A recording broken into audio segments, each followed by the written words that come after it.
are watching the Old Zealand, a minesweeper champion, the Dragon of Portugal, Vice Captain America, the world's fourth greatest forehead, and a geography semi-finalist at the World Championships, Zealand!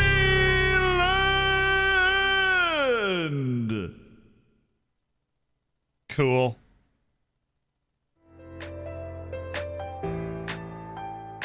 So neat. Lil Miho, thank you so much for the Prime. Dom White, thank you for the 10 months on the Prime. Cargia, thank you for the 18 months. That's like 9 times 2. Sean, thank you for the 8 months. Lado, thank you for the 13. Gamma Ray, I see you. Thank you for the 11 months. I appreciate it. Liverpool just scored again. This might be true, as far as I know.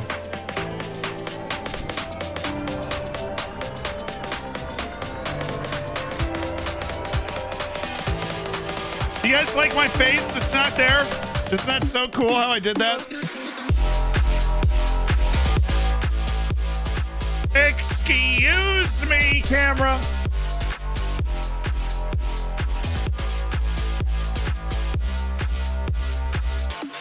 I need to give you a stern talking to, camera, at once. This is ridiculous. Why would you do this to me now? After all we've been through. Camera's on strike. Well, I've got some stern words for the camera. It's not gonna work. We'll just hire a new camera.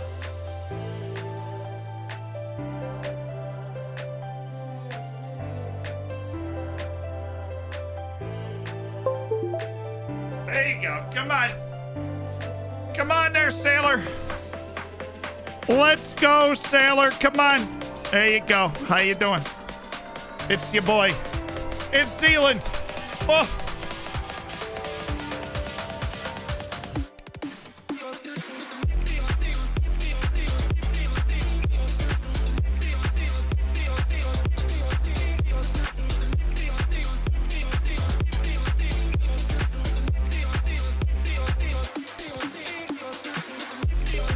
I'm ready to Dorf today, or hope you're ready to Dorf. I hope you had a great weekend, right?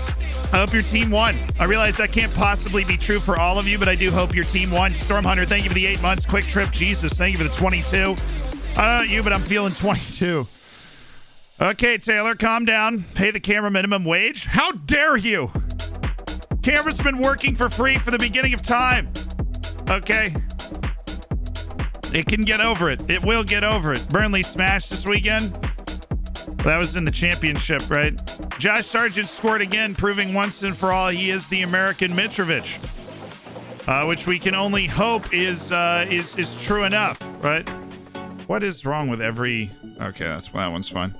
Liverpool won 9-0. Yeah, look.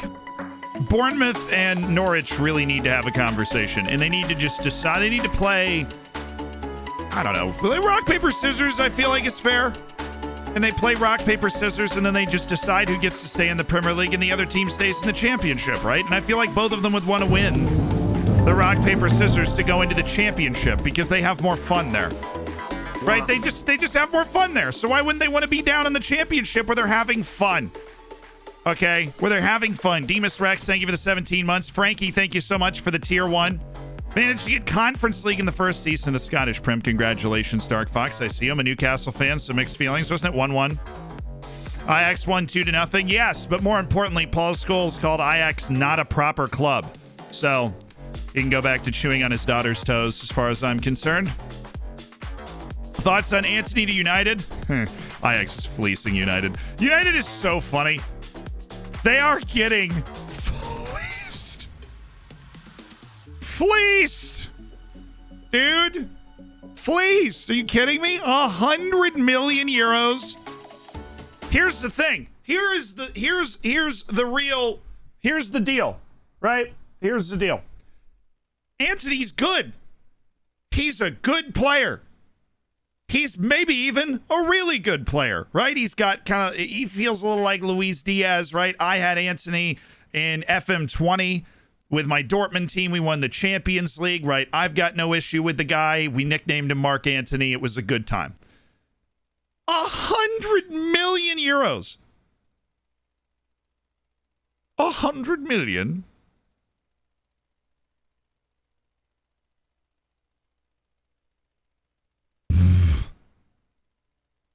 Just get Declan.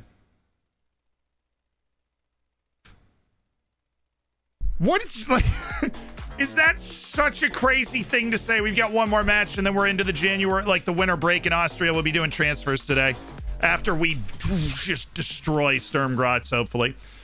So that's the run with the Dorfers. Oh, who offered 100 million for this dude? United, because Ajax looked at United and they're like, we can get 100. United showed up with 90 and they were like, no. And Anthony's like, I want to leave, and Ajax is like, give us 1 day. And then United came back with 100 million euros, which is essentially $100 million, right? Didn't they say Declan would cost 100 million? They'd just be like, dude, just get Declan Rice, right? If you're already willing to spend 100 million, you're going to spend it on a guy who's never played in a top 5 league, which in real life is dangerous. In Football Manager, it's not particularly dangerous, but in real life, it is dangerous. Like, Anthony's going to be very good, but holy, like, I mean, Cracker Jacks, man. What are you doing?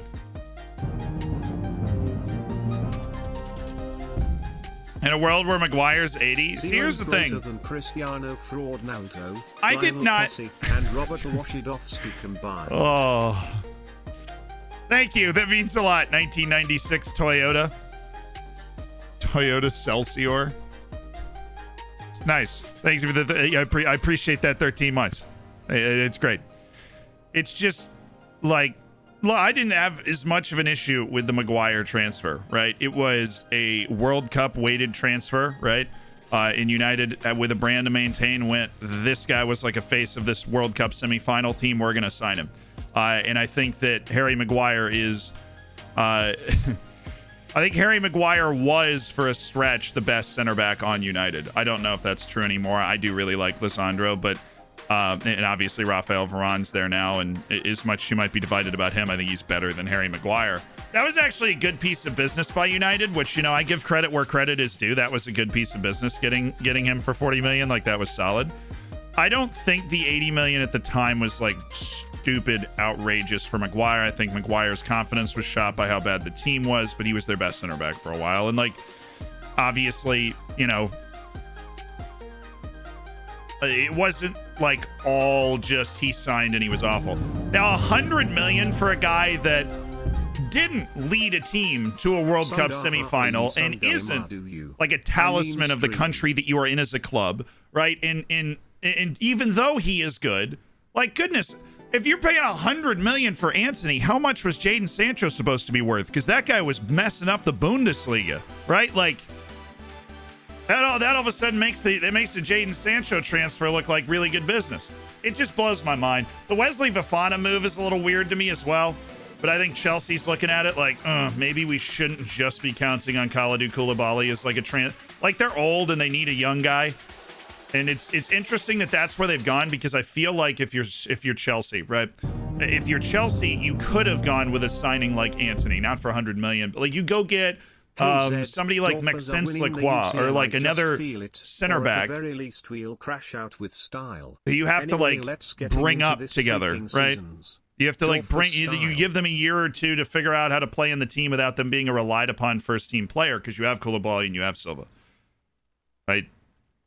And so you give them a year or two before they actually have to play, and then that's the investment that they should be. And now they go, if you spend 90 million on Fofana, he's got to play right away. He's expecting to play right away. He has to play right away if you spend that kind of money. So I think that I don't know. Antony for 100 million is crazy too, but the transfer like market is just so insane. Like, it's so ridiculous. You just never know what's going on. Rimstar, thank you for the 18 months. Dorfers are winning the Champions League. Gonna have to freaking win it next year because of that ridiculous final day that we just had to suffer through. But you know what? We're not crashing out in style. I think next year is next year's obviously the year we get into the group stage by winning the Europa League. Captain Backlog, thank you for the 13 months. Singing the Sunday Madu song. I didn't think I'd ever hear that again. Frankie, thank you so much for the tier 1 and become a part of the Hammers. It means a lot. Okay, I'm just going to do a different playlist. I'm going to go to the hi-fi playlist. Always makes me feel like I'm playing Pokemon. Those are some of the happiest days, you know. Pokemon never hurt me like Football Manager. I was a little kid telling my mom that I couldn't pause the game so I didn't have to go into the grocery store. Just hanging out in the Pokemart, jamming to tunes. Martin, though, thank you. Thank you again. Fofana to Chelsea's nearly the same, but in the season before his leg breaking, only Van Dijk was better than him stats-wise, so being really young and good is not as bad as an 80 mil on a fridge. Look, I'm not comparing the Fofana transfer to the Maguire transfer. I'm comparing the Fofana transfer to the Antony transfer, and I think that both of them are weird, right?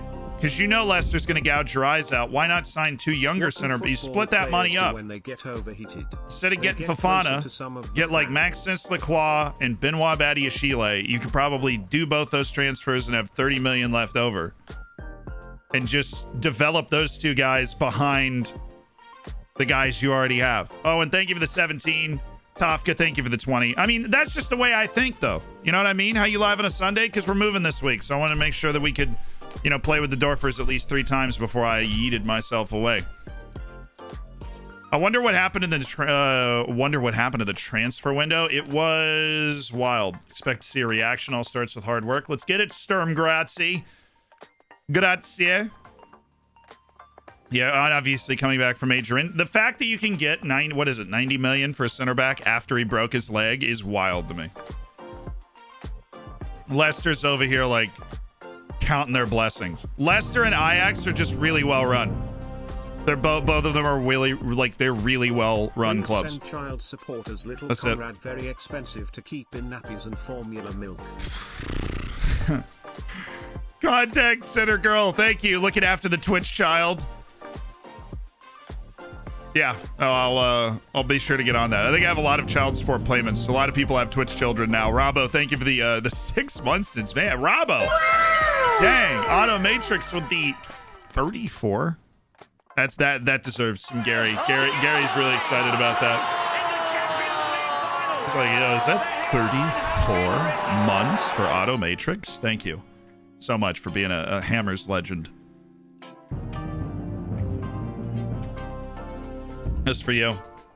Hey Zed, just started my new save with Crusaders Nice. in Northern Ireland. Can't wait until my team is good enough so that I don't have to play part-time plumbers in midfield. Now look, there's nothing wrong with being a plumber, okay? It's a very respectable profession, but if you're also playing midfield for your boy True, then I can understand the issue. Hassan El Gamal rolled his ankle on loan. That's great. Last match until the winter break is upon us, and it is a long one in Austria. It's basically like off-season part 2. And most of that is going to be us attempting to survive, although we do have some players joining. A few players joining on the 1st of January. A few. But we're going to start the full first team today because, you know, why not? Because the league is uncomfortably close, considering we haven't lost. Devletchen, Deeste, Venegas, Pospisil, Enriquez, Vanderhorst, Dane, Trujillo, and then it should be Henneman and Hervé, and we do have an open spot for a substitute. We have an open spot for 2 substitutes, which I will be filling. Talius is suspended. Richardson is hurt. Eric Elek.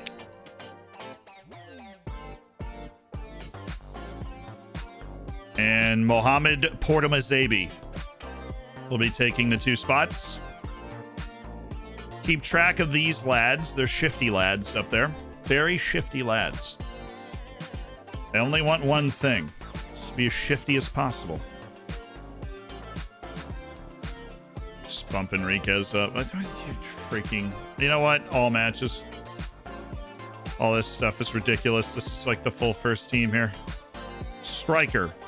Julio Cesar Benegas. Back. You there. You there. That's what it should look like every time. Thank you. Even when we got Noah Mbamba starting, that's what it should look like, and this switch needs to be made as well, and we wanted to save those changes. So, same team as last match. Go get it. How hard is FM when you start? It's very hard. First time I started playing, I gave up after a day. There's a lot of things going on, and you get kind of overwhelmed by it. But if you have to clear a threshold of understanding how the game works, and then all of a sudden you're good. You know what I mean?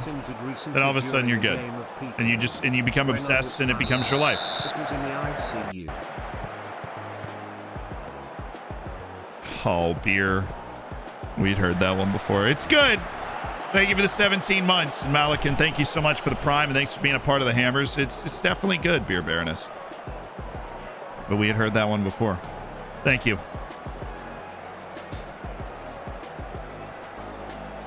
I was in the ICU. Never play peekaboo too hard. It's a lesson in here for everybody. Easy goal! How is somebody offside on this? Sturm away is the only game we lost last year.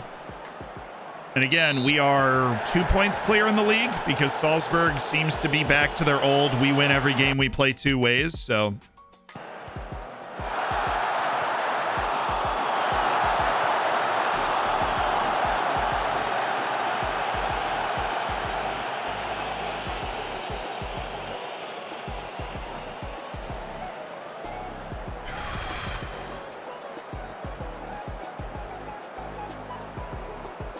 Have you seen the Paul Pogba blackmail allegations against his brother? I gotta be honest, footballing journalists are some of the worst. Like this, I have a master's degree in broadcast journalism. Footballing journalists are some of the worst journalists I have ever seen. I don't put any oxygen into anything I read until it is corroborated by one of the few sources that you can trust. Because there are journalists, look, in the United States, there's a really, I get it. I know that this is weird. In the United States, there's a very, very intense ethical code to journalism, right? And I was watching the Figo documentary on Netflix. And there's a journalist on there, quote unquote, who literally goes, I didn't think the story was interesting enough, so I made this up and added it in.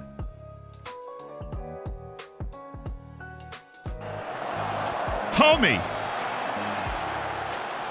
Said it came from his own brother. Is it a video of his own brother saying it? And even so, I don't know if that makes me trust it more or less. All I'm saying is that I think, one, if it's inter-family whatever, I generally don't care. Unless he's impacting, you know what I mean? If it's inter-family whatever, I generally don't care. Unless he's impacting larger people or being an awful person to a bunch of people, right? I think a lot of the coverage around the game gets way too weird.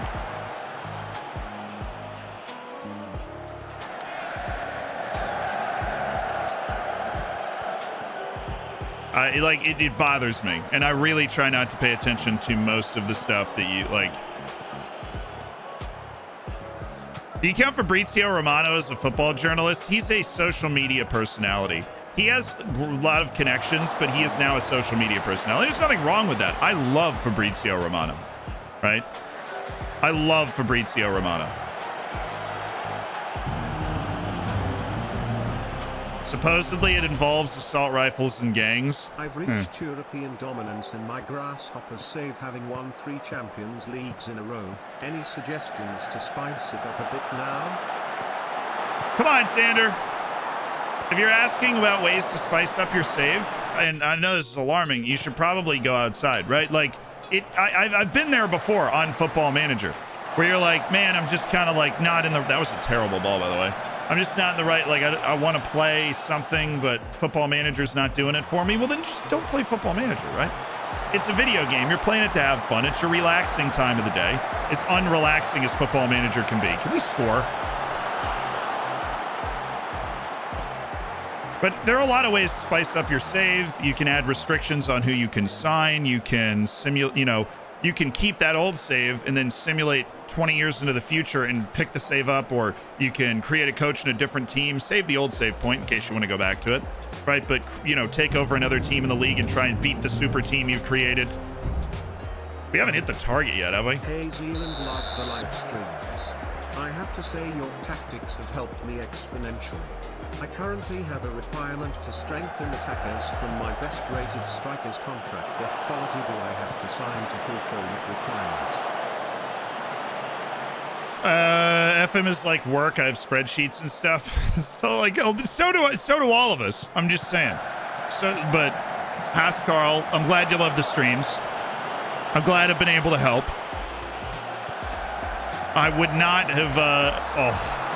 I would not have agreed to the strength and attackers in the most recent contract. But now that you have it, you need to look at reputation and not ability when you're signing strikers. That's what you need. You need high reputation forwards. There's an old high reputation forward. Get them.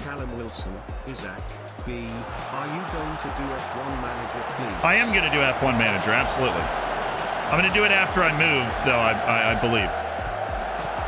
Yeah, it got so much going on that figuring out a new game is not something I want to add to the list right now. I want to be in my place of comfort when I'm streaming, and that's playing Football Manager because there's so much other stuff going on with the move. I was just about to make some subs, but maybe we just score now. So I didn't hate the flow of the game. I just hate the fact that we're not winning. So new intro video is, you know, we've got to make a new intro video when there's a new apartment. So, oh, is he on? I think he's on. Are you kidding me, dude? Cool. Go XLR has decided to stop, so that's good. We'll rewatch this goal in a second. Don't worry. It was a disgusting goal, and I feel like we're really doing a disservice to... Oh!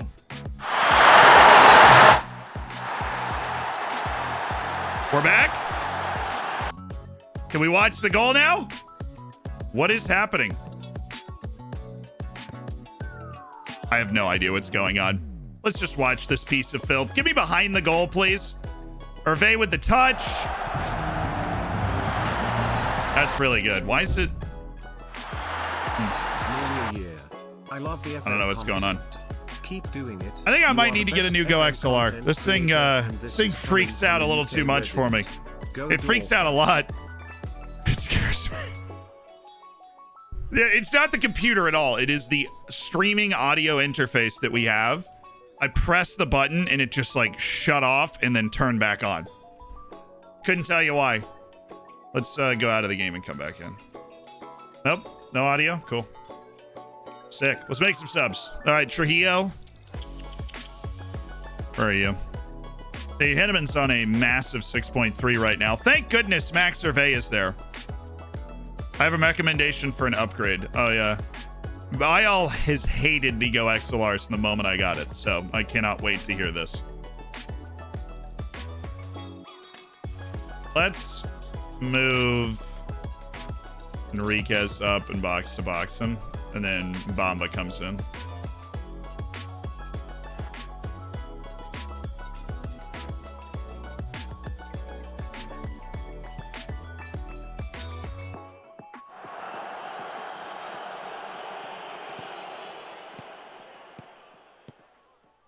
Okay, Pospisil. Benegas. Haven't seen us build a nice play yet. We just hit that ball over the top and that was it. Oh, this is a great passing spot. Slow down and give it to the fullback. Nothing wrong with that. Deflection, middle, one more. Oh, why did it stick to you? He's open! Wow, we're gonna get a penalty out of that. Yeah, the Go XLR actually is not working right now, so that's great. PD, thank you so much for the prime. I appreciate it.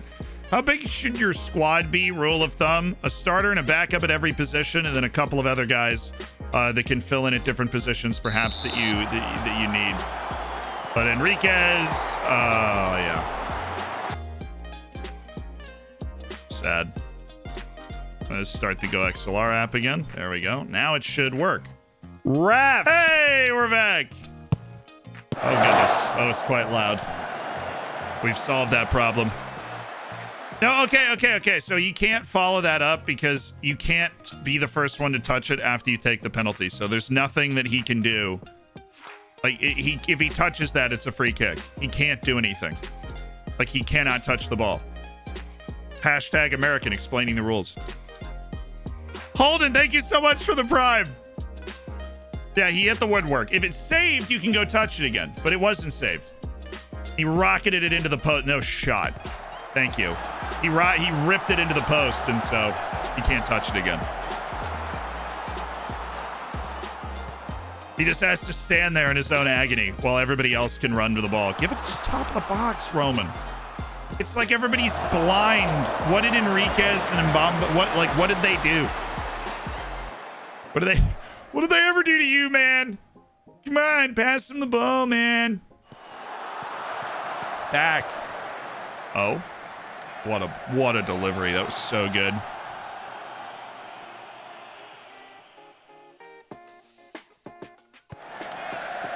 Kevin's not, you know what is amazing is like, even as we've upgraded the quality on this team, we have no good set piece takers at all. None. Our best free kick taker's like a 13. Our best corner taker's like a 12. Our best penalty taker is Kevin Enriquez, who's like a 12, which in itself isn't weird because he's a defensive midfielder. What's weird is that nobody else in the team is higher than that. What do you think about United signing Anthony for 100 million?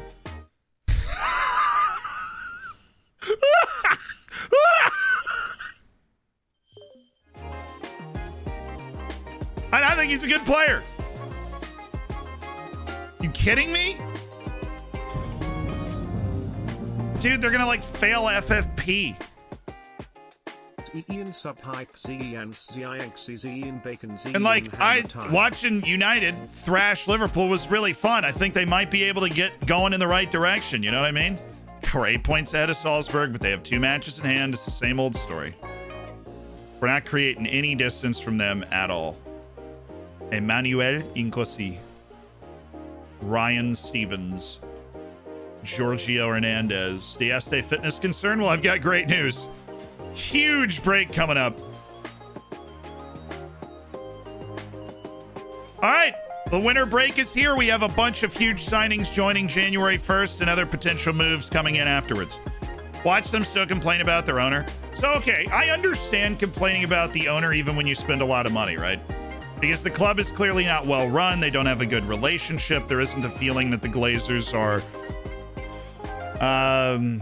trying to help the club. But I also feel like that there are unfair expectations that go the other direction too. Like if I was Malcolm Glazer, right? First, I would shave the rest of my head. Second, I would sit there and be like, okay, I'm being treated a little unfairly because we could be taking a lot more money out. Like if we were really trying to screw over the club, but we are actually spending a lot of money, right?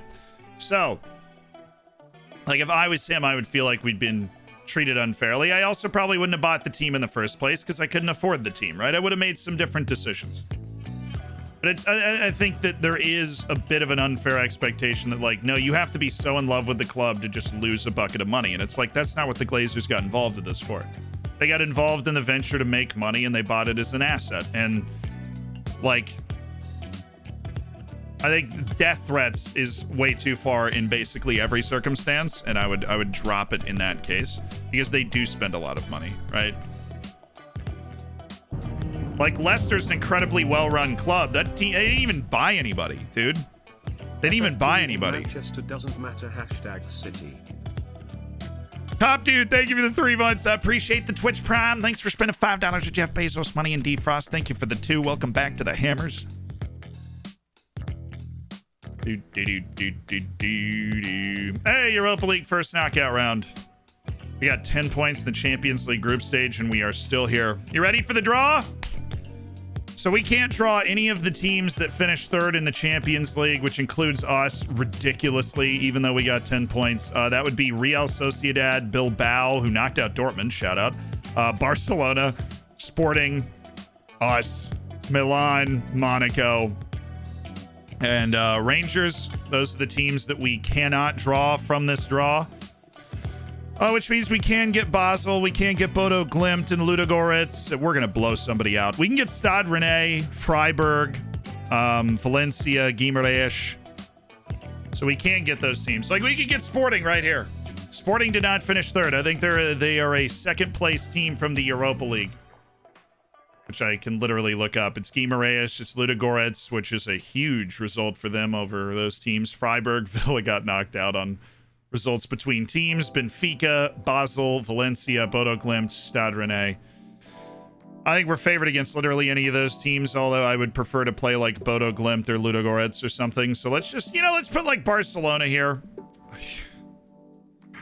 Don't take the most fun team off the board. Sporting did finish third in the Champions League. I just didn't remember it. I know Rangers did, so let's give them like Stade Rennais. That's middle of the road. Bilbao, okay, they get Freiburg or Stade Rennais. Somebody's got to get them. Or Valencia? They can't get Valencia. Freiburg. Why?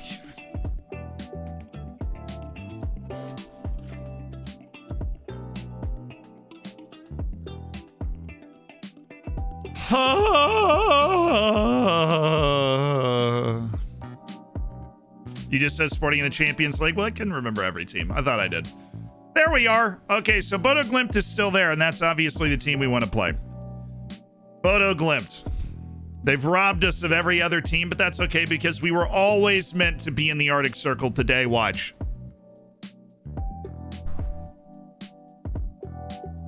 I told you. I mean, it's okay that all the other easy teams went early because we were always meant to be in the Arctic Circle. And to play away in the Arctic Circle. Redemption for not being able to go to Greenland. Exactly. This is perfect. Europa League first knockout round. Us against Bodo Glimt. Freiburg plays Milan. Benfica plays Barcelona. Stade Rennais plays Real Sociedad. And Valencia plays Monaco. The good teams are all going to be knocking each other out, and I'm good with that. The good teams are all going to be knocking each other out, and we're playing Bodo Glimt. You have to be happy with that. Yes, baby! Yes! Kid, everybody get your parkas out. We're going to the Arctic Circle in like February. That's okay. 0-0 away leg incoming. We'll be fine. We will be fine. We'll be fine. Promising winger Pascal Bernard. Very promising winger. Okay, no. And very kindly, maybe. Apparently, we just scouted our entire shortlist, so our entire futures shortlist, to be more specific, and the young lads are out in force. See, Erman Mustafic is tall, but that's basically it. And I don't think he ever has a chance to be anywhere near our team. Nicholas Sarasi, no. Edson Guevara, I actually like his attributes. Ismail Kunrath. Only $20 million, you can have Ismail Kunrath of Brazil. Lucas Straka, this is why we do the scouting, so that we don't have to deal with these guys on our list anymore. Icelandic Petter Theodor Njardsson. Dude, best I'm ever going to say that name. It's very fast. He is very fast. He's already at Wolfsburg. He's consistent. I don't hate him.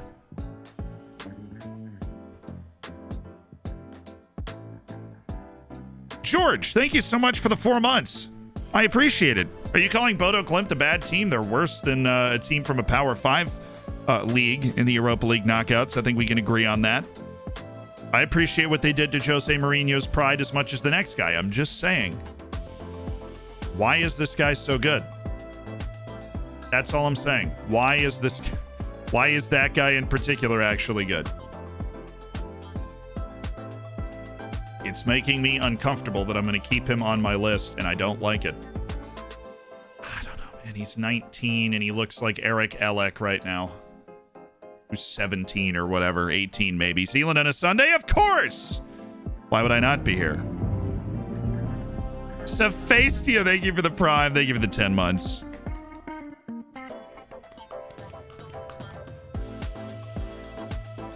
The Bodo Glimt couldn't beat a bad Dinamo Zagreb team. There's not really ever a bad Dinamo Zagreb team, though. They still have Mislav Orsic. The lovely Mislav Orsic. The talented Mislav Orsic. I'll put a not interested on that, too. If not, all these guys will come back in my inbox as like, this guy's been listed for loan. You sure you're not interested? And I'm like, yes, I'm sure. Jorge Rocha, don't like a guy that has no technique at 19 years old, especially in a skill position. Gotta leave it. potential is actually high, unlike some of these other folk.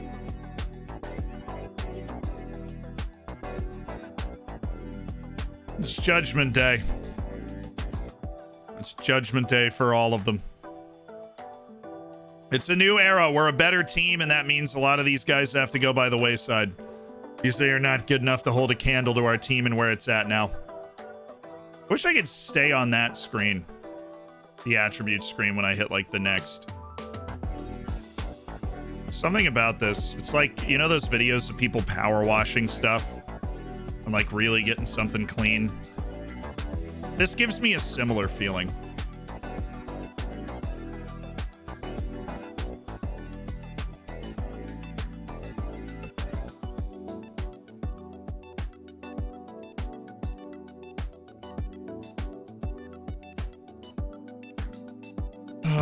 Julian Dettori. No, not with the inconsistency.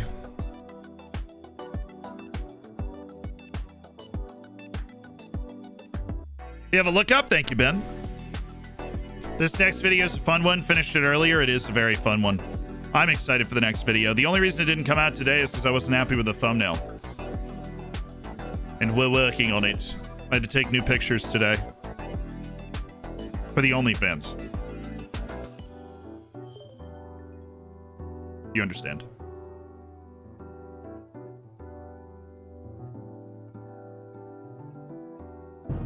Somebody's got to do it. Somebody's got to keep the masses entertained. Problems, thank you for the 13 months. A stream on Sunday. A surprise to be sure, but a welcome one. That's good. That's good. I only want welcome surprises. Not like that, you know, hiding behind the door and, ah! You know, that's not my thing. Like you're just walking around the house and just, ah! I'm so sorry to the one person that wasn't really paying attention. Oh, space it out for a second. Startled a little bit. I won a Champions League with 2 red cards at extra time and 2 save penalties. Knight somebody. And congratulations, Yaroslav. Enjoy the spoils of your greatness. Sanadran's like, and it was me. I was the one that jumped out of my chair. Why did you do that?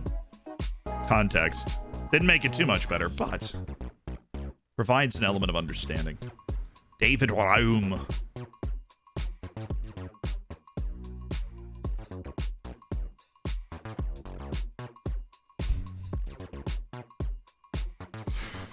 You should hear the jokes that don't actually make it out of my mouth. So David Raum, right? Is that what you call like the German rooms to go? Is it like a Raums to go?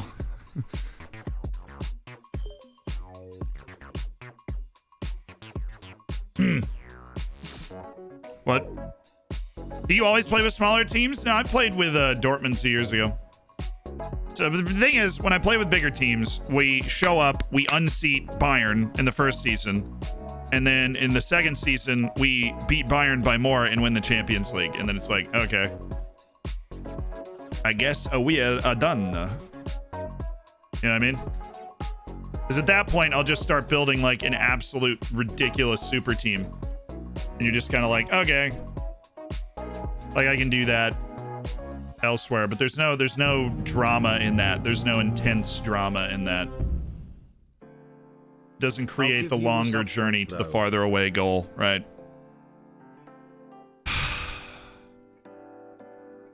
Sanatran, thank you for the 3 months. I'll give you some for it though. Thank you. I appreciate it. And thanks for doing it with Jeff Bezos money. You're really doing doing the Lord's work there.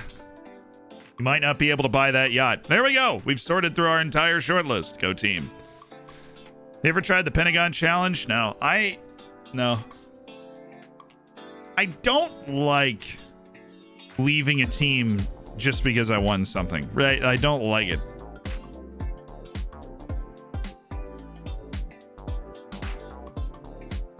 I did a save in FM19 where once I won the league, I had to leave, and it was like Zealand's European conquest, right? Rio Facer, thank you for the prime.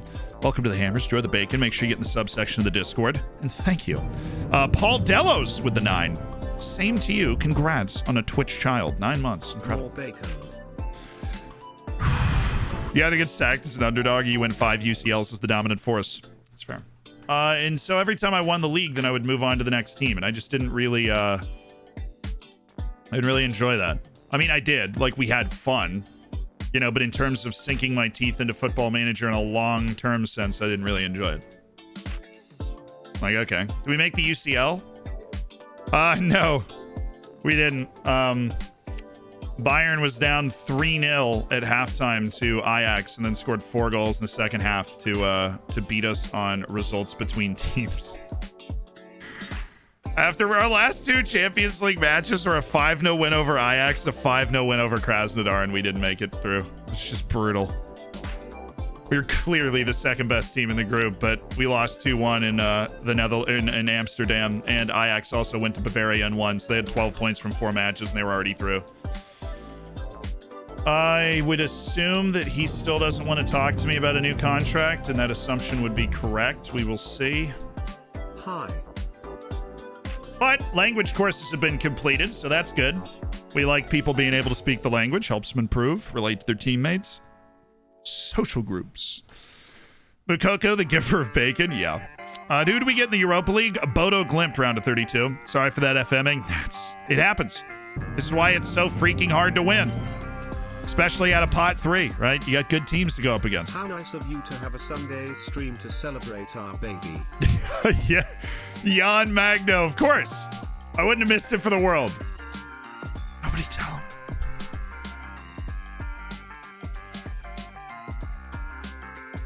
So they're putting Andrea Marcato on the loan list because they realize he's not reaching his potential there. Does Miran Bodzim actually become a good player? Is United having a little buyer's remorse? Oh, they got him for $2 million, so I guess it's not buyer's remorse. They're paying him more than that per year in wage right now. Ignacio Rai.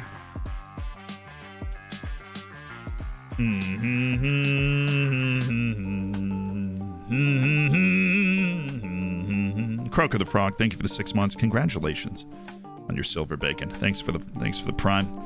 And I have no idea. Thank you so much for the 2. Thank you guys, everybody, for supporting the channel. Enjoy your bacon. Enjoy your emotes. I'll see you and save your saves. Just sell my old striker, but no, he's kicking a fuss. He doesn't want to leave. That happens, and nobody's coming in for him. Well, then I wouldn't try to sell him. You have to wait until there's the wanted sign there, especially in FM22. How about Maccabi Haifa making it to the UCL group stage? Think they can go all the way? They definitely can't. Their group is way too difficult, but it's always cool to see, you know, teams from different countries make it into the Champions League group stage. Adds some spice and some flavor, and cool. It'll be fun to watch. Miggles Mac, thank you for the 7 months. Thank you for the prime. I think I've been here too long. Nah. And you're here for free. The Twitch Prime is free. It's easy. Just trying to make Europe with Dunkirk. You should watch the movie every day before you start playing FM for inspiration. That's my official advice. Watch the movie every day for inspiration. Hassan Willert is a no, and Vukasin Stepanovic is a why have you not increased his scouting report at all? I just got started on a save, but I'm running into the problem that makes me drop my save. Decision paralysis, specifically in the transfer window. Ooh, I've got leads trying to buy one of my players, people offering chump change for my youth players, and another player that I loaned out but hasn't moved yet, demanding I let him talk to another club. He wanted the loan too. Any advice you can give me? Yes, Sander, that is why we all love the game, right? It is why we all love the game, and that you have to make tough decisions and then you have to live with them. So if Leeds is trying to buy one of your players and you feel like your team will be improved with the money more than having that one player on your team, then you take the deal. And that is always the rule of thumb. If they're offering chump change for your youth players, if they're not first team ready, take it. Get the best offer you can and move those guys along. Not really idle, thank you for the 4 months. And you're trying to loan a player, but they got mad. I didn't really understand the last situation. But then if you loan the player, they'll eventually get over it, right? If they're rejecting the loan, then just see if they loan them somewhere else. I will try, but he's reached a potential and want to capitalize on a $1.1 million tag. Yeah, but the problem is if they're valued at $1.1 million, but nobody's interested, they're worth Zero, right? Because it doesn't matter what their value says if nobody wants to pay it. More importantly, if that player doesn't want to leave, there are only certain clubs, and this is a huge hidden determining factor in Football Manager, there are only certain clubs that a player will want to go to. This is why when you offer somebody out on loan for no fee or anything, there won't be a ton of teams that make offers, right? Because there are only certain teams that believe they would be able to convince that person to play for them. It's why, you know, some 6th division team in England doesn't go, wait, this guy wants to play for free? Why don't we go get him, right? Like, that's just not how it works, unfortunately. Yazdin Markesdal. What was this award? Norwegian player. Oh, it's Egon Lucia. It's Stybik.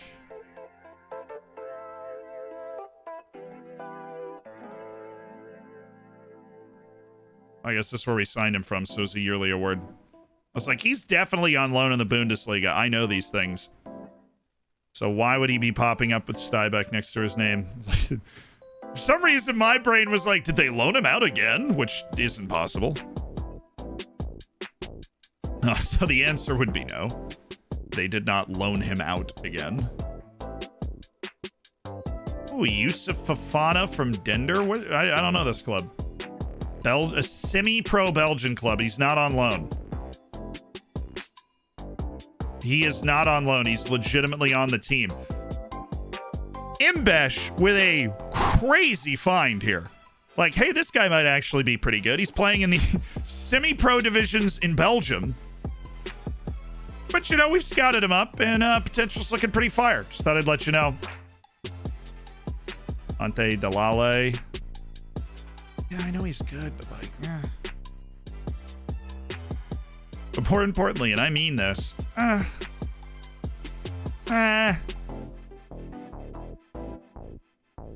Danilo Libero. I'm going to go with the not interested. Officially. Nice get, Imbesh. Sort of thing that gets you out, gets you excited. Alexander Rodriguez. Not a bad player. Doesn't fit my system. Player I'd listed for loan got both transfer and loan offers. I accepted a loan offer, but then they said they're unsettled. They weren't allowed to do the transfer. How many years are they left under contract? If it's less than 2, you're probably going to have to sell them. And that's the way of the world. Or see if you can loan him to the club that offered the transfer. Sunday stream? Yes, Guardian. We are streaming on Sunday today, as you probably noticed. I mean, by now. That'd be fair. Denise Culkin. We can play the whole back line. I'm on the futures list. Roberto Scata, you seem to be the one that everybody's head over heels with. Hannes Denker. Yeah, my goodness, they're paying him a lot of money. That is a lot of money, but he is definitely a good player. He's playing for the German national team.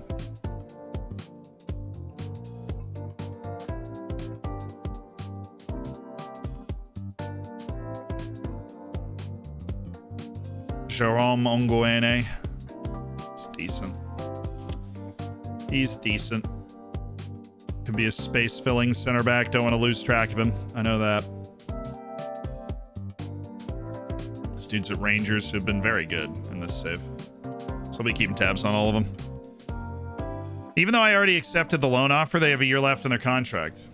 They have a year left on their contract. Why are you loaning them? Their contract's going to be up at the end of the loan.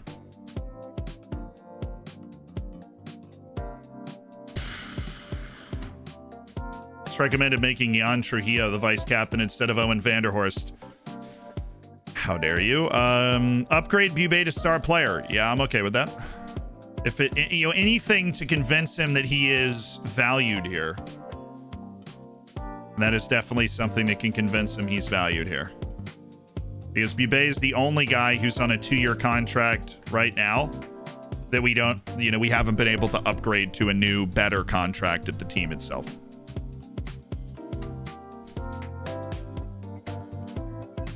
Is Martial worth getting at 30 years old for about $5 million for a newly promoted championship team? Yeah, don't make the contract longer than 2 or 3 years, though. If he goes for a 4-year contract, don't do it.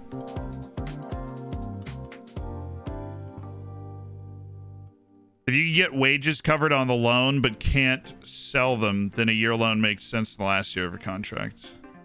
Yeah, I mean, that's a pretty rare situation, though. You're right. You're absolutely right. If it's a player you're trying to just get off your team, you're trying to get the wages off the books and they cover the wage, then it makes sense. But this is a player they're trying to keep, right? So it's a different position. Different position to be in. He's a player that's trying to keep on that team. All right, the lookup is first for Martin Boyle.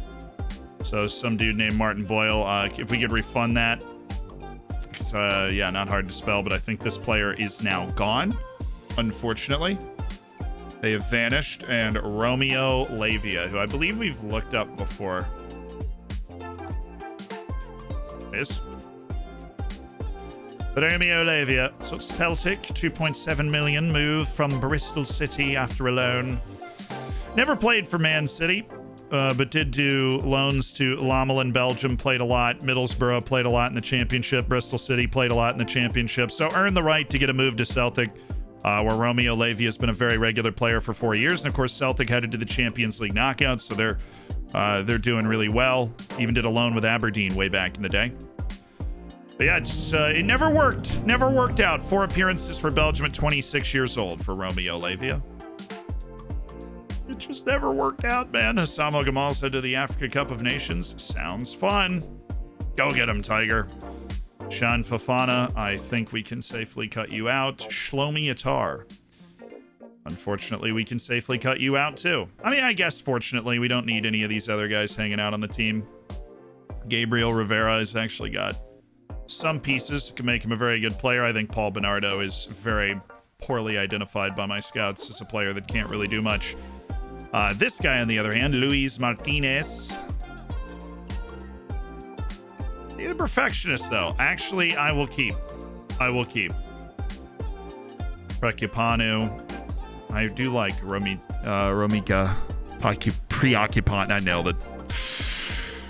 Who's everyone's go-to wonder kid at the start of the game? Benjamin Sheshko for me. Do you manage the training schedule on your own? I do. Yeah, we did. It doesn't take a lot of time. You literally just make the schedules and just click a drop down and like, I want to do this schedule this week. So once you have the schedules made, it's really not that bad. Not as labor intensive as some other things in Football Manager can be. Giorgio Cardesi. So he's got 11 first touch. It's a sneaky lad. Sneakily bad, that is. Marino Mikrut. Stad Darim. Denise Kalkin. Didn't we just look at you? Like, just re-added you. Harami Ashara. Get away from me. Get out of my face. You heathen! For adaptability as well for Maximiliano Garcia. That's a no for me. Dog. Young Bumsuk is a no. It's very tough. Tough adaptation. Like, low adaptability and you're playing in South Korea. It's difficult. A sucker for a Holy Trinity striker, aren't we all? Matias Arezzo, you can't do that one next year. Everyone goes for Adeyemi, another one that's gone. The thing about Sheshko is that even with all the interest, he technically hasn't moved. But he's going to be so expensive relative to how expensive he is in this FM, next FM. Which is an unfortunate side effect of, a Football Manager being right about a player and that he just keeps getting better, and then eventually you have to move on and find a new wonder kid. But that's the fun thing about when the new game comes out, is I get to make all those videos where I'm like, but do you know who this is? And everybody's like, wait a second. Wait a darn tootin' second. You're telling me this guy's real? Guzman actually moved to a big club. Huge. And that's how we find all those wonder kids at first. Is those moments. What are your thoughts on a 3-4-1-2 with defensive wingers? So I was thinking a 3-4-1-2 would be like 3 center backs, right? And then you have 2 defensive midfielders and 2 wings. And then the 1 is like an attacking midfielder, a central midfielder on attack, and then 2 strikers. And so it's a stupidly solid defensive formation that then also is able to open teams up going the other direction.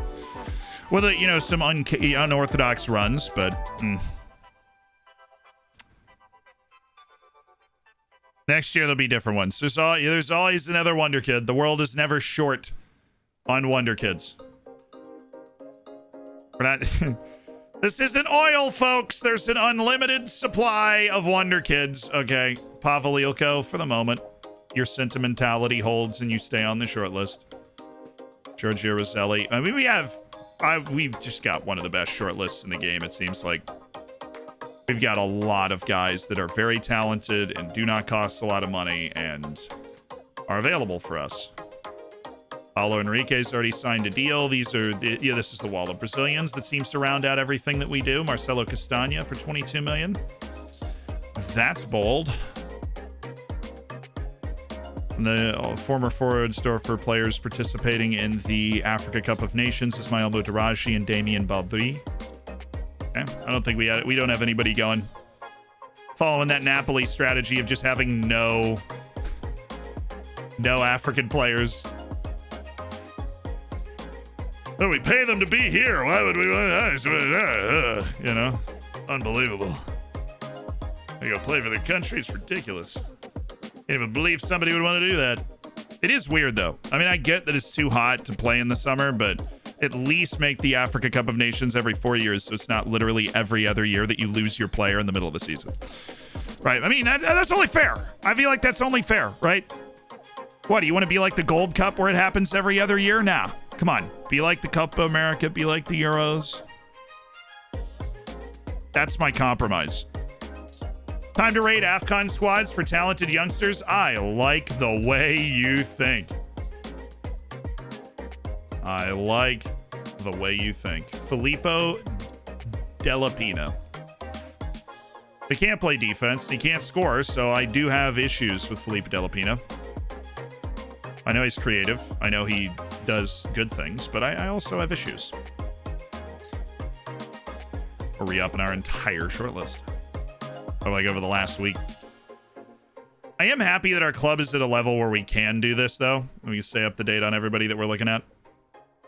Hannes. Yeah.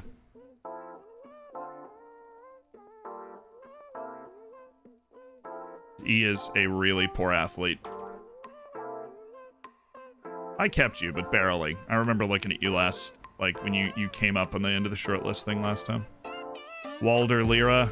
I get it. You're super cheap. You're also just never going to be good enough. Somebody else should sign you.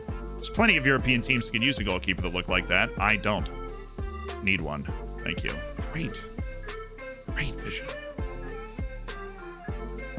Touch is a huge issue, but really smart player. How is this guy worth 150 million? Their contract till 2035. I'm okay. There's another look up in 2 rates.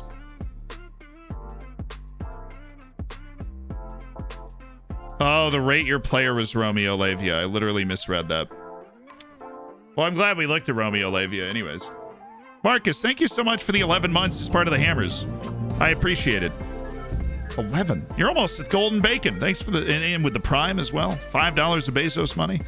Chris the Gunner, thank you for 15 months. Also did it with Prime. That's $10 of Jeff Bezos money. We just spent right like that. Feels good, doesn't it? Donnarumma is worth 300 million in my save, apparently. Nice. Nice. What's the biggest it is total interest. What is the biggest transfer you have ever seen in your save?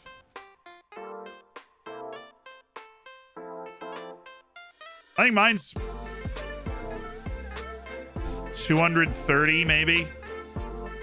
And I can't even remember exactly who it was, but I feel like it was 230. That was the biggest transfer I'd ever seen. 230 million. 280 Ansu Fati to PSG, 290 Holland to Man United, Mbappe for 225, 362. See if you can name the player. The player and where they went if it was striking. A wonder kid for 385 million to PSG. That's that Neymar deal right there. The second coming of Ronaldo, 145 million euros to Foden to Bayern would never. And I think we all just know Bayern would never do that. Ever.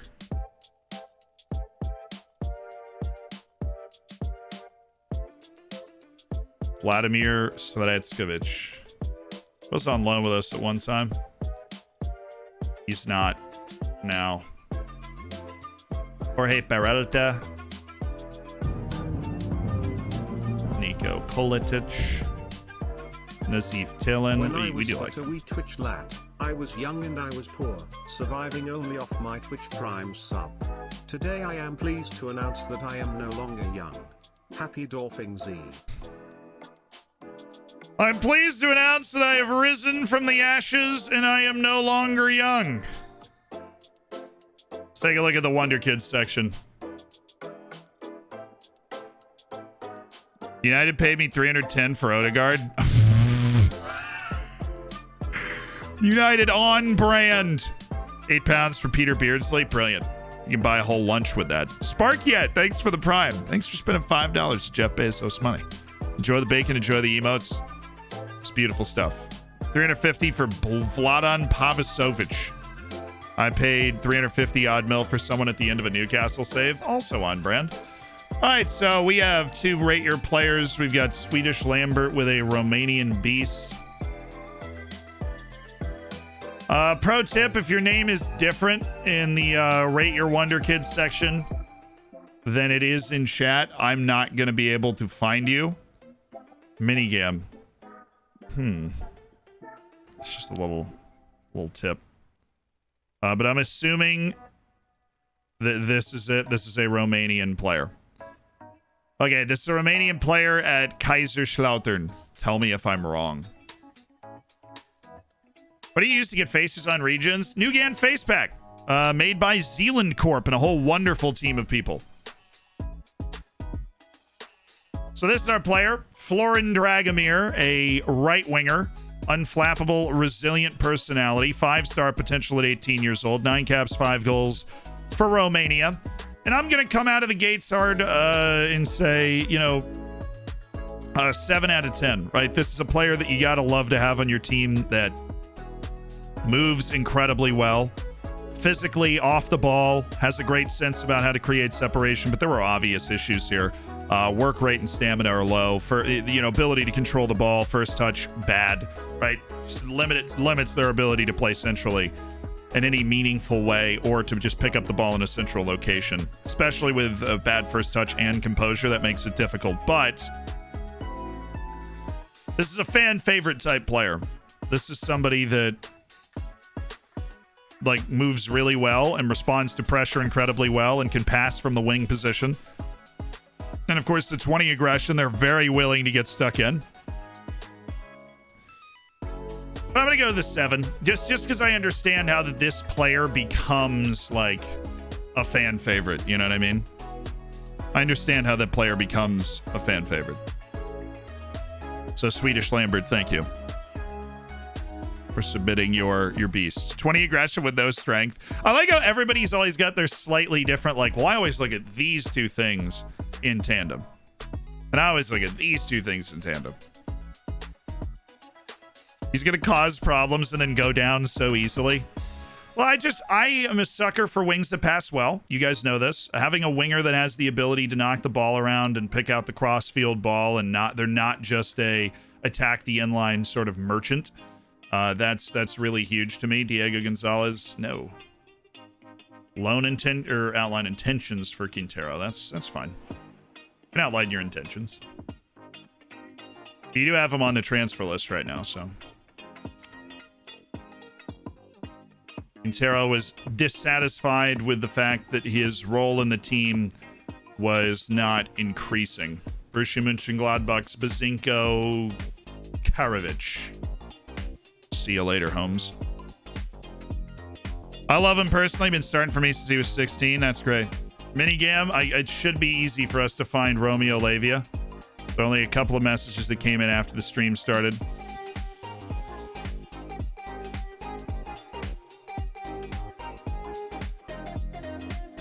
I think what you wanted was a player lookup, because Romeo Lavia is also a real player, so I think we did it correctly. So I won't apologize. Now we just have a lookup for Valentin Mihailo, which is perfectly fine.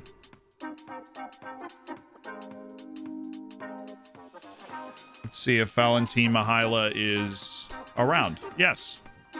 It's Stade Rennais, 36 caps for Romania, 8 goals, and moved there for 26 million. Hung out at Parma, played regularly, got relegated, then promoted again. Played regularly in Serie A for 3 seasons, bought by Dusseldorf, got relegated. Played until January in the second Bundesliga, and then went to Stade Rennais. That's a really good career. Just a starter wherever he goes, playing in the top league, a regular top league player. That being said, he would not make my team. Only 36 caps for Romania. I say only. I mean, that's solid, but you would think with the amount that that guy played in top flights around Europe, he would have played for Romania more than he did. He just goes down like Sterling. Fair. How do you get the player overview like that? You have set up. We made a skin for the game. It's called the Zealand skin. It's a reskinning of the game in a way that makes more information more readily available for you while you're playing the game. So I think I was looked up last stream. Maybe we've looked up a few Romanians. What's your favorite player of this save? I mean, the guy that everybody, the fans' favorite player of the season, Owen van der Horst, right? He's the guy that everybody loves. He's been here since he was 18. Speak of the devil. It would cost 60 million, which I don't think Monterrey has. Be honest with me. Don't think Monterrey has that. Matty Cash. See you later. Danilo Krivokapic. Yeah, like, he's so expensive. But you keep those guys on the short list because you never know when they're going to get in a contract fight. And all of a sudden it's like Aiden Hazard when I was at PSG and you can get him for much less than you thought. Georgie, thank you for the 5 months. Thanks for the prime. But Owen, yeah. The ZUSA is out in force. How old's Vanderhorst? He's 25. He's been here for 7 years. He's been at the club 7 years. That kind of longevity in a save like this is pretty crazy, especially considering, wow, Vugazin Stepanovic just got a lot worse. But especially considering the change in the level of ability at the team compared to when Vanderhorst joined the team initially, it's pretty ridiculous. And for him to still be not just like we keep him around for good time's sake, but he's around because he contributes to the team. He's a leader. He's got the left-footed playmaking 18 technique sort of thing going on.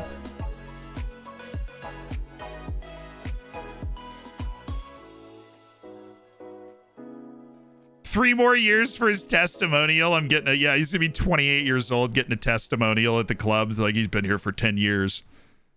Joined in 18th birthday, next transfer window sort of transfer. So shortlisted players nearing the end of their contract. Andre Onana's nearing the end of his contract, and that's a very good goalkeeper. We might want to keep that in mind just in case. Any high potential guys running out? Angelo Beesmees is running out of his contract. Dang it, are you serious? I don't have the poll for that. Hugo is a no. And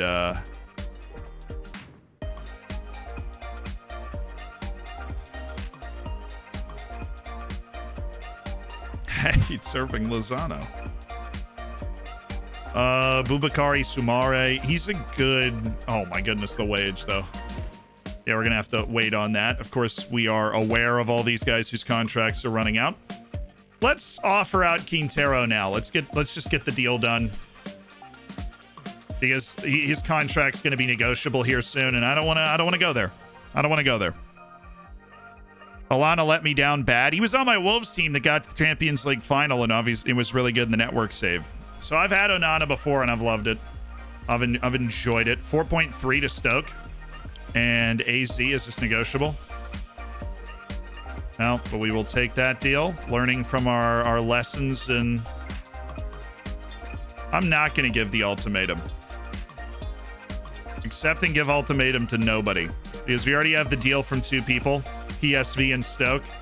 What I'm going to go for now is, since those are the other interested teams, we want to offer out for more money and see if they want to go up there. And if we offer out the ultimatum, then they'll match that. They won't put the offer in for my other offer that I'm sending out. Aaron Molinas. He's good. What's his personality? It is fairly determined and media friendly. Oh, I don't know, Aaron. It's just hard for me not to keep you on the short list because you are good enough to be around my team. You're definitely good enough to be around my team. Milton, he's smart, he's a good athlete. He plays defensive midfield, which is what he would have to play. Went to go get Chinese last night. Ended up talking about the cost of living crisis. They're having to try save money with electric. They're not turning off all the lights, but they made him some.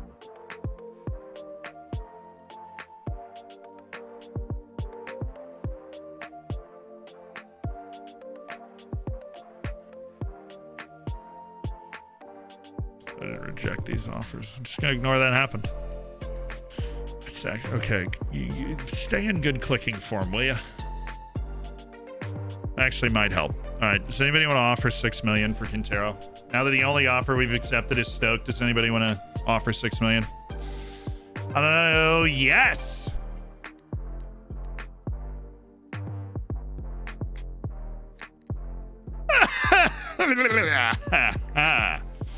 So, my friends, Stoke, you seem to have a lot of money. Would you offer, I don't know, 10? How bad do you want Diego Quintero? Dude's contract runs out in 7 months. Oh, I don't like it. I don't like it. I don't like it. His preferred destination would be PSV. That's good. That's good. That is good. We will not be turning down PSV's contract offer to Quintero. We want money. The dim sum is an A- from Stormtrooper upon further cringe-worthy consideration. Thank you so much for 19 months of terrible dad jokes. You are fantastic and somebody that started a real revolution on this stream. Do you guys think it'd be fun to play as an agent in Football Manager-like game? Yeah, it'd be a really hard game to build, though. I mean, you wouldn't be able to attach too much of it to Football Manager itself. You'd have to really build out like an infrastructure. I wouldn't be surprised if somebody had tried that. Like, I really wouldn't. If there wasn't just a game out there that was like manager sim, or agent simulator, right? Because there are simulators for everything. I know because I've probably played all of them. Levy Krebs, one of the best names in the save, but finally off our list, unfortunately, for Levy Krebs and fans of good names everywhere. Lautaro Fofana, Charles Victor. I do not like him as a player.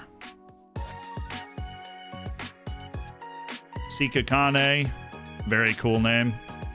Reagan Sika Kane.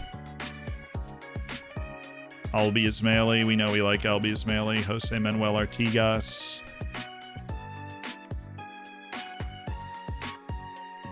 Yeah. It's the hidden attributes that carry it. Yavino is a no, though. Not athletic or a particularly good ball mover. Ivan Moreno. It's a no for me. I mean, the potential, though. The potential is weirdly alluring. Eric Bayakala. We've always loved Eric Bayakala.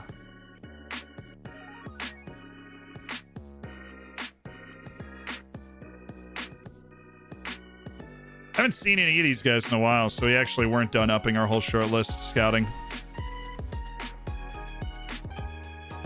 Jesse Kanu.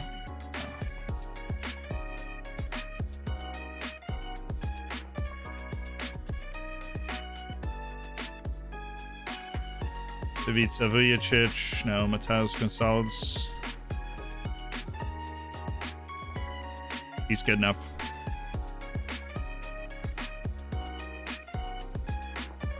This dude's only powered up because he's either footed. Jaden Slory. Oh, Dane Scarlett. I don't think I've ever cut Dane Scarlett from a short list. It's like a thing now. Just never ever cutting him off. I can't do it. He's the favorite son. How about a Kitman simulator? I'm honestly sure there's something like that out there too. People love very small parts of the game, like of life. There's always simulators there. Wow, the Asian Young Player of the Year. Oh, Kais Hessam. I don't know this guy. But I know Kais Hessam. I scouted him for a while. Floridsdorf for AC's Josh Richardson's the Asian Young Player of the Year. Congrats, Josh! Henneman was third for Best Belgian Player Abroad. Most of these guys are just shortlist players. Rock Avbel won Slovenian Youth Player of the Year, which is nice. He's on loan from us right now.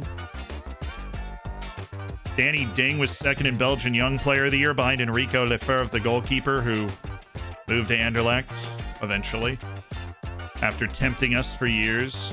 Rock Avbel's caught the eye-winning Slovene Young Player of the Year. We expect that, right? He's going to be a hero for the Slovenian national team. The key is, can he contribute to our team? You going to play the new NCAA football game coming out next year? I am going to play the bejesus out of that game. Started seeing your videos a while ago and discovered that agents the best way to find good players for a low price. Does that mean you go into the agents who they represent screen and scout the young players in that list? If you find one wonder kid attached to them, you're likely to find more, because that is a strat. Looking forward to FM23. The game should drop like mid-November, so it's going to be pretty chaotic when it does drop. So it's going to be right around the World Cup. I don't know what they have planned with that.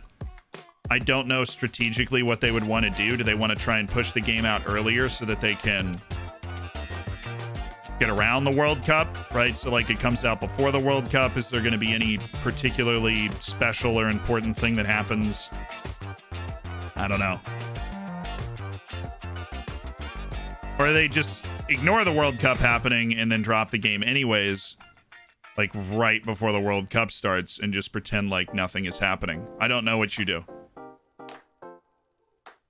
I legitimately do not know what you do. Enzo Savi, you are so bad. You are so bad. Love you, you know, have a great life, but you are fool's gold. So I'll come down to personalities, evasives, highest level of professionalism we can get, indicated through media handling personality. So it's good. Hello, Zed. 7 months today. How is Dorfus doing? The Dorfers are doing well. Thujos, thank you for the prime. Appreciate you spending $5 of Bezos money, and you're going to be having a Twitch child in no time. And Snackerito 1608, thank you for the tier 1. Welcome to the Hammers, and appreciate you guys supporting the channel. I can't wait for the World Cup. You kidding me? World Cup's just my favorite thing to watch. It is my favorite tournament to watch. I block off everything for that. I will cancel my life to watch the World Cup, right? Isn't that good, though? I just meant, like, if you drop the game, like, releasing the game the day before the World Cup is weird. Unless you have, like, some sort of specific World Cup mode or, like, tandem World Cup promotion, right? Like, the marketing part of my brain, right? The branding representative part of my brain could just not allow myself, if I was, like, running the game, to ignore the opportunity, I think is the best way I would word it. Hit me with these former Brazil teams, dude. I'm not interested. I'm interested in the future. I'm interested in the future. Welcome to January 1st. The window is officially open. Do you also watch every game? Yeah, absolutely. Yeah. Even if I can't catch a game, I'll watch it on replay. When are you doing the tier list for media handling the way you did for personalities? I mean, we talk about media handling in that video, if I remember right. Dutch Team Toby, congrats on the gold. All right, Gary. Get going, Gary. Like a World Cup multiplayer. I think all of this stuff would be very fun, yeah. There's a lot of different ideas.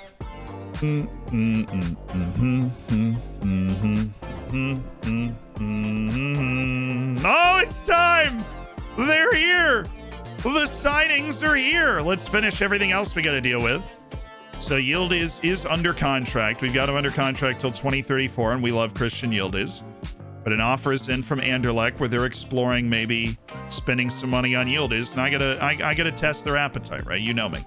Stefano D'Este, first offer from Leipzig. Now, they've explored some pretty crazy offers for D'Este in the past. They did not say no to 90. They did, but it took them a little while, which means I think they're going to end up spending a lot more money trying to sign him in the future. Okay, you know what that means. It is your official Floridsdorfer player unveiling show. We've got 4 players to show you today that are joining the club on January 1st, and all 4 of them, 3 of them are 18 years old. 1 of them is a 19-year-old player. So all teenagers joining Floridsdorfer AC here today. And the first one, a defensive and central midfielder from Brazil. He was signed from the illustrious club Grêmio, where he made 1 appearance in his first 3 seasons as a competitive professional. He has also been capped by Brazil at the U19 level. He is a player that is known for his ability to get up and down the field with rambunctiousness, with ease. And he is a player who goes, as he should, by 1 name. Our first player off the block, Alessandro.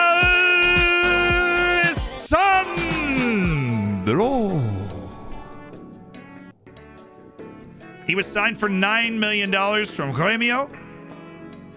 A bright future, perhaps, for my boy Alessandro. A bright future.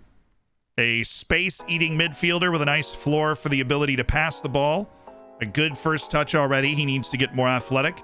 And he needs to get smarter. He needs to improve his composure in particular so that he can get into those challenges best he can. Banging potential? Yes, he does have banging potential, Austin.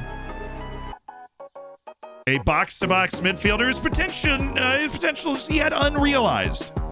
At Grêmio, just the 1 senior appearance for the club, but we know what we're getting for $9 million. We know. I'm the Brazilian national team coach. Nobody's got better knowledge of the Brazilian league system than I do. But let's look at our second player, an 18-year-old striker from Colombia who'd been on the Floridsdorfer AC shortlists tentatively for years.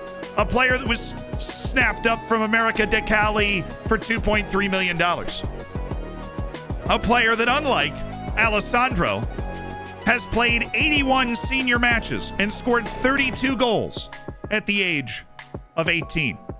Not only that, he had 7 assists as well, and an average senior rating in the Colombian top flight as somebody younger than 18 of 7.03. A player that Colombia has already capped at the U23 level and is likely 1 step away from the Colombian national team at forward. It's Gustavo Duran.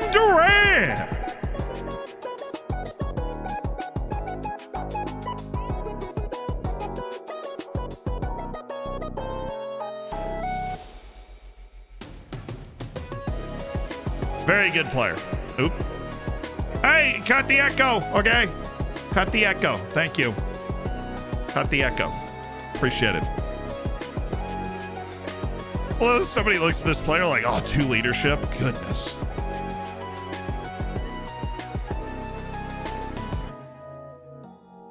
I like the Holy Trinity. It's there, right? It is there. He's not a poor worker. Off the ball's great. Athleticism's good around the board. He's also not short. And if you like production, this dude has put up numbers in Colombia. He dropped 19 goals last season in the Colombian top flight. He's at 4 long throws. That's completely understandable. Next on the Floridsdorfer revealing show, this guy's got a chance to be the new superstar at Floridsdorfer AC. He is a star player on the way in, making over $4 million a year. He was signed for $21 million from Internacional in the top flight of Brazil, who a year previous signed this man from Botafogo for $11.5 million. In his 1 season at Internacional, he scored 13 goals, 7 assists, a 7.18 average rating on 38 first-team appearances for one of Brazil's biggest brands and biggest clubs. This guy has a chance to make a massive impact in Europe as well. He's tall, he's either-footed, he has silky technique, and his name is eerily similar to one of the game's greats. It is Naldinho! All he's missing is the row. It is Naldinho. A man with intelligence, with athleticism, with great touch, and with the chance to be brilliant.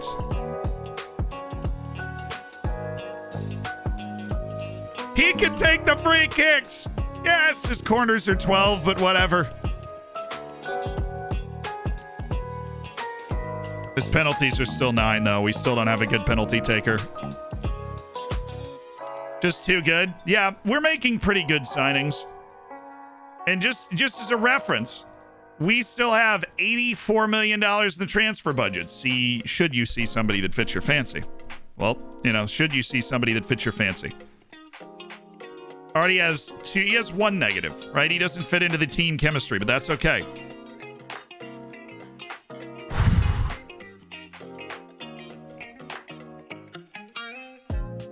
Nickname him Bronaldinho. Bronaldinho. Never sell this man. Worrying that Vanderhorst is now a 2-star? That's a good thing. It means the team keeps getting better. We still love Owen.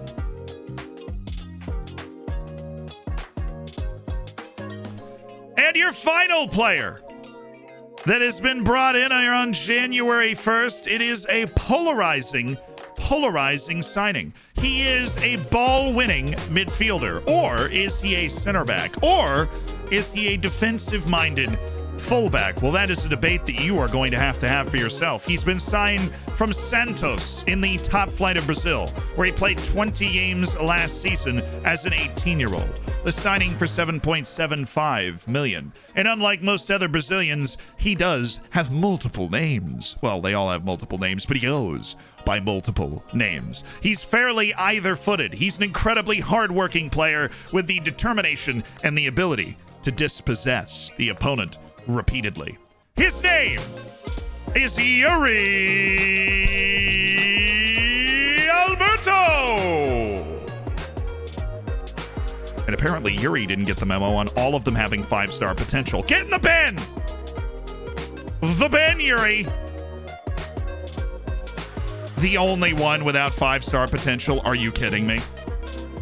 What are we even doing here, Yuri? And he's gone. He's a decent player.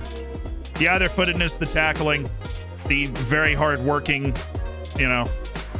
only 19. So he's a decent player. He's not as good as the other guys, right? Because he doesn't have that long-term projected height to his career, right? And we don't trust him as a long-term center back solution because he can't elevate.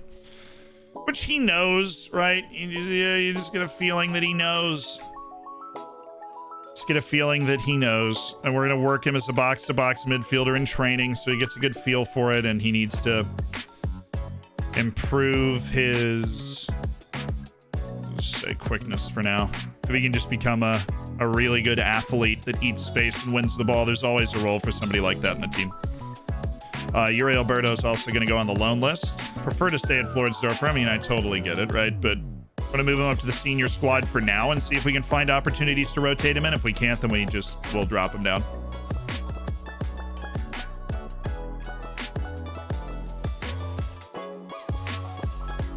Do we want to train him as a center mid? Yeah, that jumping reach makes him threatening as a central attack, like a center mid on attack. That jumping reach makes him incredibly threatening.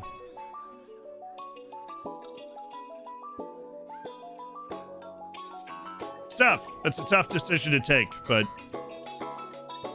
he can be that dude, especially if we want to clear up, we have strikers that we like. If we want to clear a path for those guys, him being there doesn't help.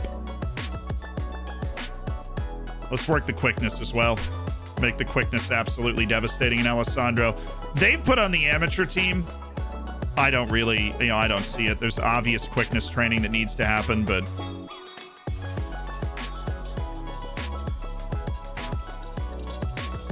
this dude needs to work on his weak foot, start developing weak foot. We will keep playing you as a ball-winning midfielder, and we will be working on your quickness. Thank you, Alessandro. and we have to welcome the new signings. All of them going to be welcomed by Owen Vanderhorst. And that is a very productive open to the window.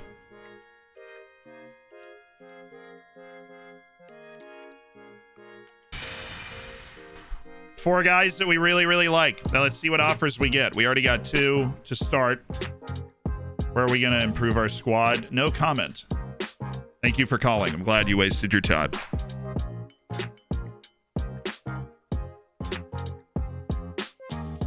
I know he's good up front. I'm going to use Naldinho as a striker a lot, but with Hervé, Xander Henneman, Gustavo Duran, we have a very good young core of forwards that are going to be developing together. Opinion on James Sand and Malik Tillman at Rangers. Malik just seems to have settled in well. I know Sand is kind of a rotational player at Rangers, but I think the jury is out as to whether the move was smart for him. The jury is out. I don't know if it was smart. I think for Malik Tillman, it was very smart. For James Sand, I don't know. He's trying to make the World Cup roster, and that's tough.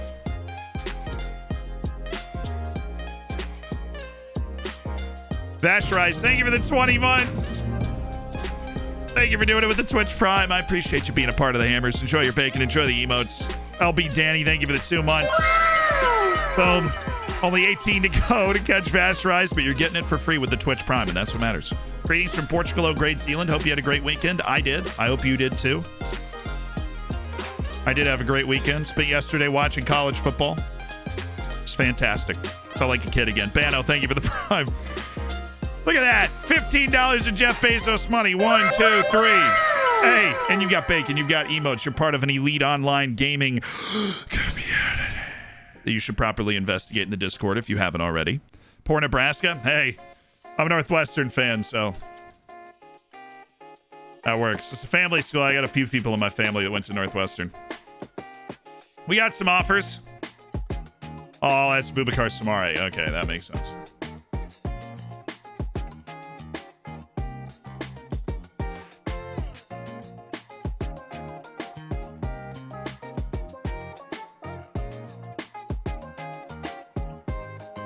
Was that? Oh, important player. Yeah, we'll get him out now. Just gonna breeze over the fact that they met Bube's release clause. He never did want to negotiate a contract without that release clause in it.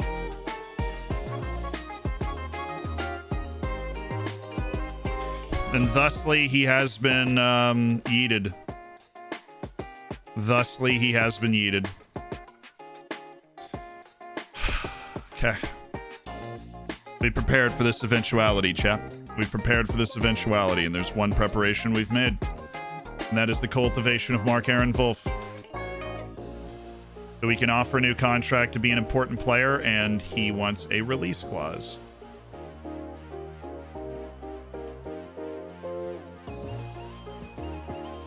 As long as your contract, Mark...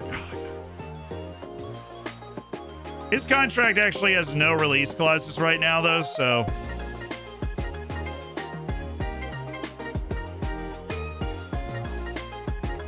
Oh, let's recall him. Once the deal goes through, we'll recall him. And then he's in. And he's our guy. I'm assuming Bube wants to go to Gladbach. I mean, like, I don't know if he does, but they've met his release clause. Gladbach is... not in Europe. They're not in Europe. Like, there is a chance he wouldn't want to take it. They're not in Europe. So, hold your horses. Hold your horses. I don't think 100 million is triple Antony's value, but I think somewhere around 50 to 60 would have made sense. I think Ajax has taken United to the cleaners. Why are these release clauses criminally low? I mean, I'm about to lose a second world-class goalkeeper to a release clause that they just mandated into their contract. There's nothing you can do about it. It happens in the game, but I don't think... Where did...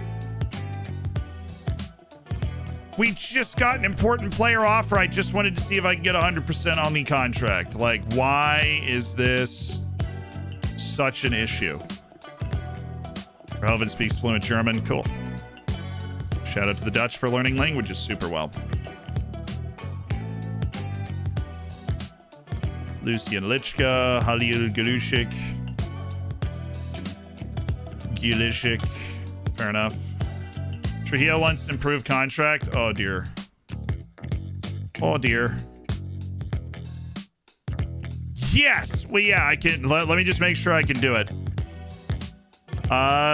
So Anna, we are going to look to get complete control over this guy. Why can I only go up to 2? Do we actually, are we up against our payroll? No shot. We are. We have so much money. That doesn't bother me. Season landmark bonus. 10 assists. He gets under 20,000. Okay. Relegation release clause there. And optional contract extension of 2 years by the club. He removed it. Give me another year. Give me another year of an optional contract extension. You wanted to improve the 15 assist bonus? That's totally fine. I'll give you a little more money. Just got him under contract control until 2036 at $2 million a year. That is so good. That's fair. I'll arrange to hold talks as soon as possible, Jan. I'll arrange to hold talks as soon as possible. Woo! Yes! How the finances looking? We got like 240 million in the bank, Omir. Have you tried to save in the Czech Republic? Yeah, I've actually managed Hradec Králov, which is probably not the team you were expecting me to say. But have managed them. People are smelling the opportunity to go after him. Pauk is going in. Does he have interest in these teams? I don't know if he does. There's a team that he does have interest in, but I don't think it's these teams. I think it's probably Liverpool. So as long as Liverpool doesn't meet it, then we might have a chance to keep him. I realize that's likely foolish thinking. Especially the Greek teams, they seem to have a really nice amount of pull. Werder Bremen, if you have 35 million, Yildiz is yours. As much as we love him, there is a price.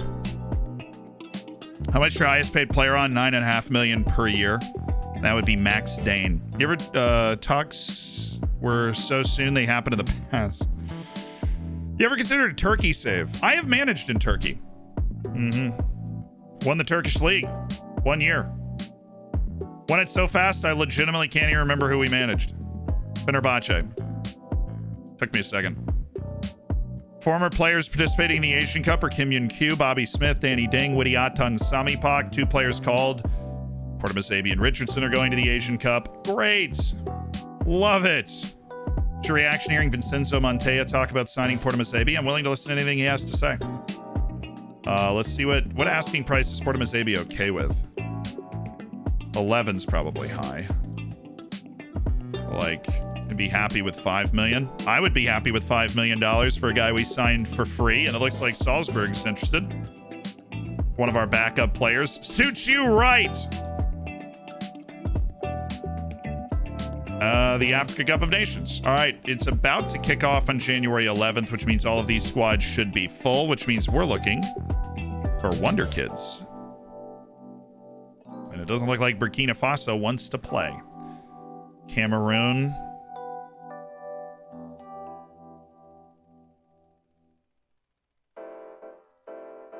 Nigeria, freaking oldest team I've ever seen in my life. Zambia. Where are the young Wonder Kids? Okay. Thank you. Wait. You can't do that. Hold on. Mohamed Salah is the new young left back for the the Egyptian national team? Dude, you can't do that. What are you doing?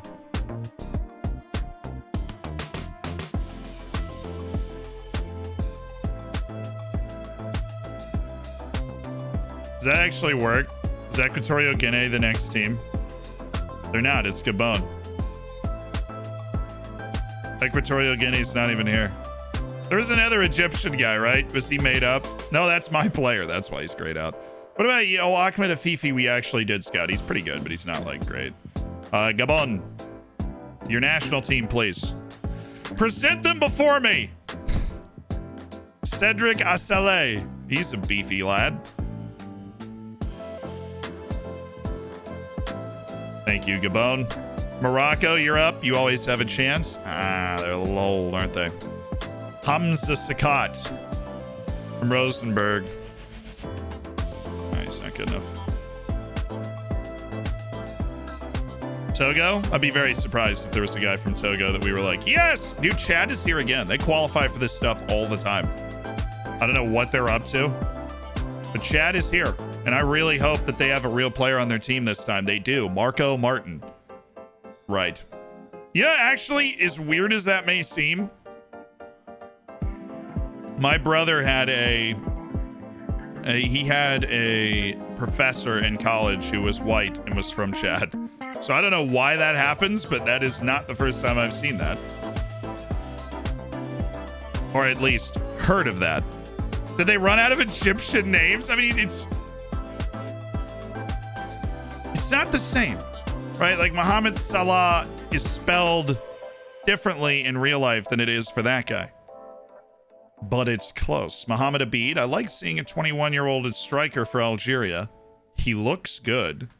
And he doesn't look that expensive. I don't think they're valuing him too highly yet. Mali. Wow, they're old. That is an old national team. Tunisia. Oh, yes. 2 guys. And Uganda, where we have found great guys in the past. You're really going to tease me? They don't have enough laughbacks in the whole freaking pool. Texas United's Ibrahim Sintamu. Don't think so. I really don't think so. Matovu. Ibrahim Matovu and Jeffrey Kassirier. At least physically, they look like they can hang. Two more groups. Cape Verde. Adilson Moresh. Physically impressed. He's got 5 goals and 5 caps. Okay. You have my attention. There's Equatorial Guinea. Juan Obiang, that's a 17-year-old. That is a yes from me. Jose Obama. So you're saying it goes alphabetically, but is Eritrea in this tournament? No. Because I just realized Equatorial Guinea was, so I was like, wait a second. Does it stay within the tournament? I won't reward myself for clicking on the wrong thing. Not a lot of Wonder Kids this time round. Eric Quabena, I feel like I've already scouted him. He's a huge deal. Atletico Madrid and such. Got the future of Ghana. We've already signed Timbakosi Payne. Who else is there? Daniel Johnson. I can't help but shake the feeling I've scouted you before. In the Gambia. Villarreal's Omar Mana. Okay, now the Asian Cup, because they just called up the teams for the Asian Cup as well. Australia is one. Oh, come on. Give me India. Give me somebody. Danny Ding, my former player, and Josh Richardson, my current player, are the only 2 there. Jonathan Tama. No, they're all too old. Don't fool yourself, Jordan. Okay. That is 5 people that fit the criteria and are playing in a small league. May one of them actually be Profit. South Korea can have some serious dudes. Chongbam Seok, I feel like, yeah, he was on our short list until recently. Bahrain. Never had a guy from Bahrain on my team, despite the fact that their national team is competitive. Japan. Ooh, 17-year-old goalkeeper. That's a hit or miss. But if it's a hit, Myanmar, odds are low. Very low. Even with the size of our database, they are really, really not real. Okay, Vietnam. Boom. 5 dudes. Afghanistan. Oh my goodness, Afghanistan. Afghanistan is at the Asian Cup. Is that? I mean, okay, there's no way.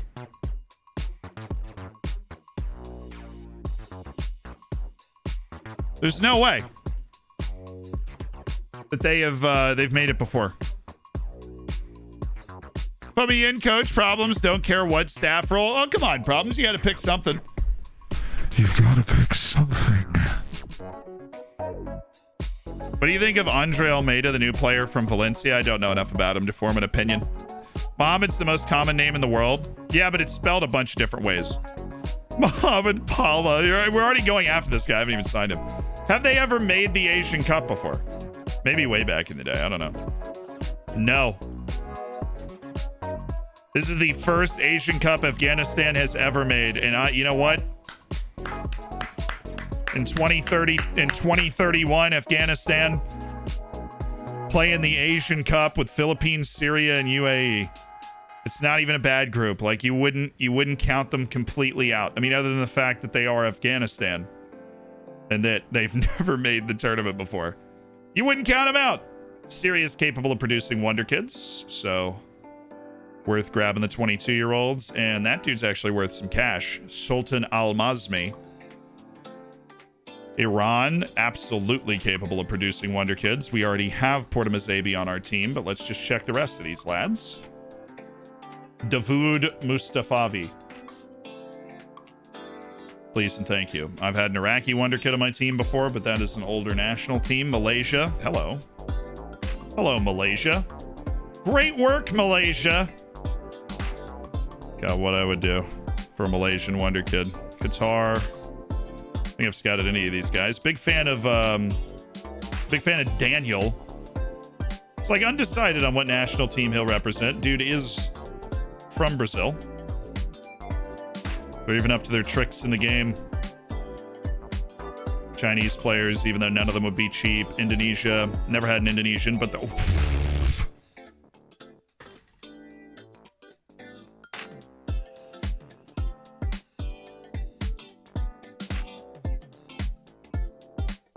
what?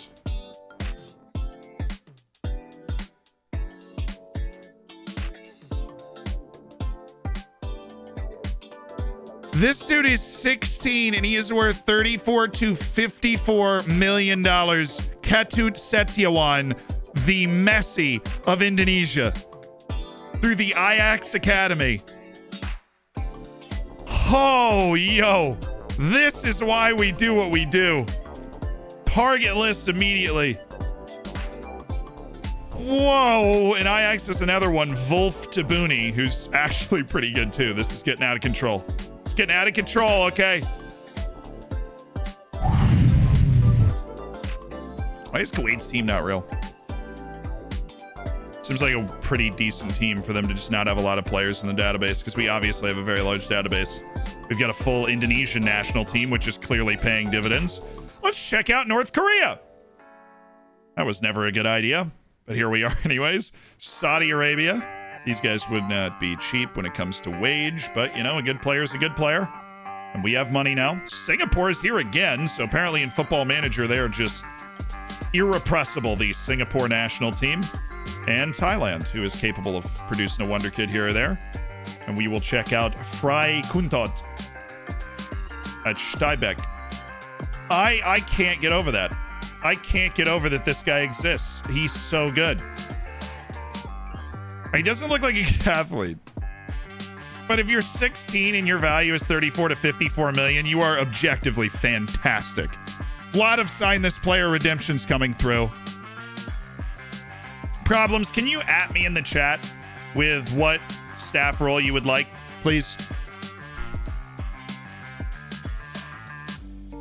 That'd be greatly appreciated. And I see the second staff change. We'll get both you guys in the official coaching staff of Floridsdorfer AC. You just missed a wonder kid in Thailand for 70 million? Well, if he's already worth 70 million, I don't want to go after him.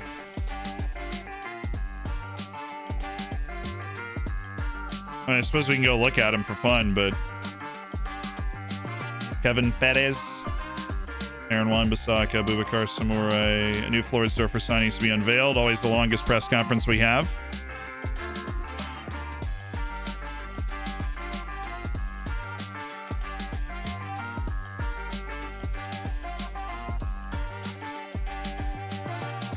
Nailed it.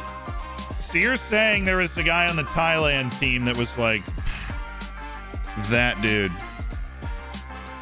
They said they don't care. I know they said they don't care. I'm just saying that I don't want to have to make that decision. So it is. Oh, it's Moenta. He's like a real guy. Who's he playing for? West Brom? Yeah, that makes sense. That explains the massive amount of money. Muenta's a real guy. He is the real Thai Wonder Kid, 96 caps, 77 goals for Thailand at 28 years of age. He's that dude. He will continue to be that dude. It was Thailand, Quirkyov. It's just that guy's a real player. We know who he is. Yeah. Supanat Muenta.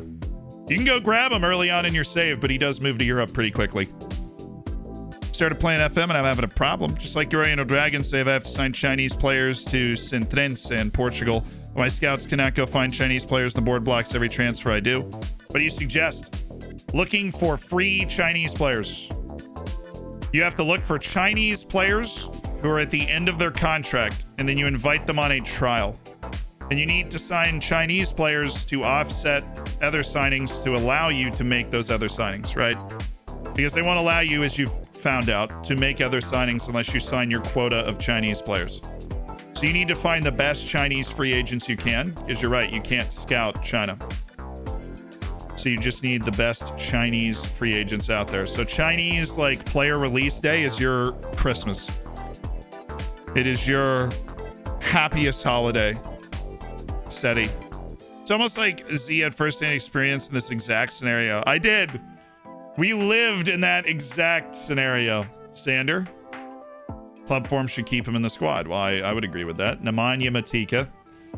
27-year-old versatile attacking player. The either-footedness, but I don't think he's good enough. Diogo Costa, the goalkeeper. It's definitely good in a pinch. Lucas Capado.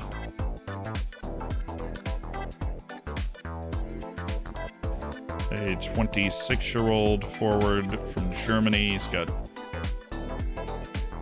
good hidden attributes. Not a guy to be hated on. Wesley DeVos, on the other hand, is absolutely a guy to be hated on. Torben Geese. The Geese. I keep it going. Svetkovic. Milos Svetkovic. Gonna have to work harder than that to get me to not keep an eye on a Luxembourg player coming through PSV's academy. I'll tell you that much. Have to work a lot harder than that. Okay, so we are going to head to the staff and we're going to pick out a coach and we are going to give that coach Problem's name. As one must. Hello. Diogo Costa is a good shot stopper, so he is good enough to be around the team. Especially for somebody that you might just be able to get for, like, nothing. So here's the best coach that we have, right? Training, coaches, edit coach assignments. Got any 5-star coaches that just get to be here forever? How about, we've got Scott Candage. Ooh, Scott. I forgot you were on the staff for a second, Scott. I was talking to you in the chat earlier. What am I doing? Absolute fool. Boris Steenzild doesn't have a nickname, though, so you are going to be fitness coach Boris Steenzild.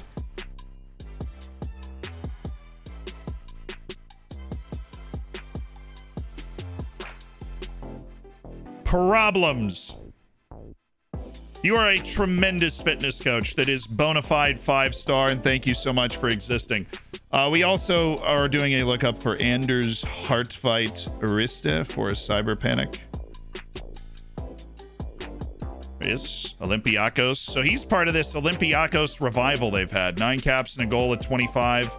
7.25 million from Fiorentina, and he lit up the Greek Super League last year. Olympiacos is like Champions League knockout stage regular. He went to Roma, was never a super first team player, then Fiorentina for 2 years and was fairly regular first team player. But he's found his stride with Olympiacos. Olympiacos in particular has had really good runs in the Champions League that have caught all of our attention. Shocked, thank you! I'm liking the emotes, dude. Thank you so much for the Prime. Thanks for supporting the channel. Thank you for spending $5 to Jeff Bezos money, and make sure you get in the subsection of the Discord, Scott. They're shocked. Scott, I'm still thinking about you. You got recognized on Twitter as a staff member? What do you mean by that? Do you get, like, verified or something? Oh, no, you were, like, interacting with somebody on Twitter, and they're like, wait, are you the Scott Candage who's on the Floridsdorfer staff? Does tactical style matter on coaches? Only if you're letting them come up with their own tactical style. Nazif Thielen for only 13 million. I mean, Thielen, do you need another striker? I know I like Nazif Thielen, but he's like, that is so cheap though. They wanted 40 something million the last time we were looking at him. He didn't like big matches, so we'll let that go. I knew we liked him. Okay, I might sell Noah. Especially now that we've got those other deals in, I might sell Noah. I don't think we get this, but I think we can get disturbingly close to it. I'm going to go like 55. Dude, Leipzig has money burning a hole in its pocket. They have been lurking around my team. If we can get 50 million for Noah and Mbamba, it's a no-brainer. As much as I love Noah. That's not the end of that. Noah's a hot topic, and they know he's not a first-team regular. He plays for the second team. He doesn't play in our biggest matches, right? They know he's available. Sam, thank you so much for the Prime. Thanks for spending $5 to Jeff Bezos money.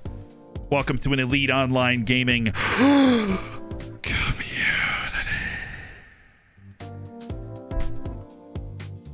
Yeah, we do have another staff rename, and that is Shrimp9. Preferably a scout, down for research analyst or something. Gotcha.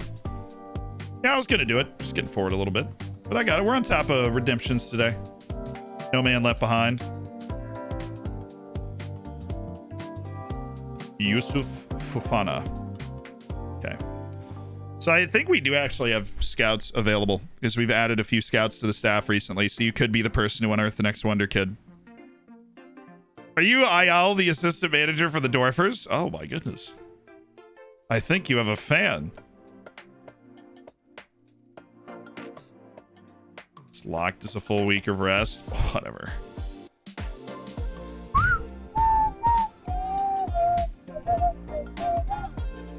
Pogga got noticed. If Noah goes, who's the fourth center back? The dude with 8 jumping reach. We just got 2 defensive midfield types into the team, so we'll be able to withstand Noah and Mbamba's departure while being able to keep the first team stocked with the guys that we need. Know what I mean? So, staff, scouting team, and somebody like Ali Richetti. All these guys on month to month because actually, yeah, they need to stay on month to month because they've reduced our... Any full contract scouts that you would be able to pick up? Ricardo Correa. Yeah, he's not going anywhere. You're Ricardo Correa now. Shrimp9. You are scouting. South Europe, Shrimp9. Find me the next great Wonder Kid. Now, redemptions are alright. We're fine. Is there a football manager for NFL? Nah. Madden franchise mode's alright. I always enjoyed Madden franchise mode. It's obviously not football manager, but yeah, he's gone. Liverpool put in the offer. They matched the 20 million. That's probably where Bube is headed. He was in poor form anyways, man. Whatever. Don't even care. Doesn't even bother me, dude. He was in poor form anyways. Vicente Grabulosa. It's a good player. It's not good enough. Fortnightly staff meeting. Love playing Fortnite.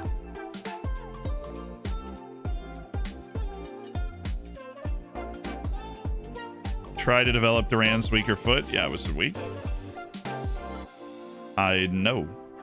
Mark Aaron Wolf wants to extend the contract. Bube offer him a new deal. Oh my, a what?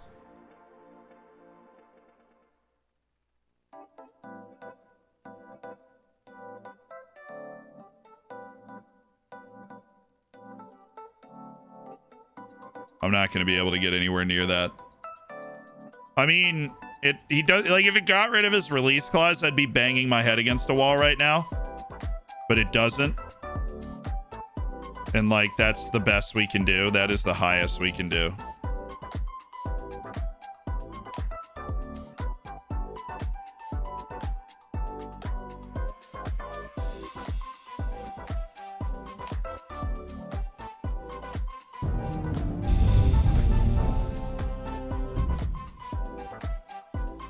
the Dorfers.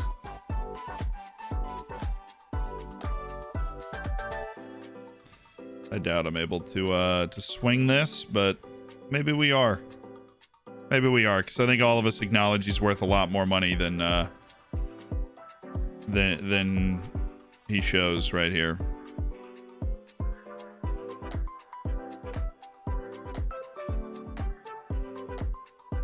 I don't think we can swing this. Relegation release clause at 0. Sell-on fee percentage locked at 10%, which hurts, but could make us a lot more money down the line. International cap bonus, highest it can go. Unused substitute fee, which we don't have to pay on goalkeepers, but we can load it anyways. Shutout bonus, highest it can go. Yeah. Can't put any more boosts on here. I'll be honest, I was surprised to see that he wanted to negotiate at all. But it popped up with my freaking staff being like, hey, he wants to negotiate. And he wants this crazy amount of money, but yeah, release clause, obviously he's married to the release clause. He wants 14 million a year with a release clause of 26.5 million. You know how stupid that is? Like how wild that is? What a crazy thing that is to say.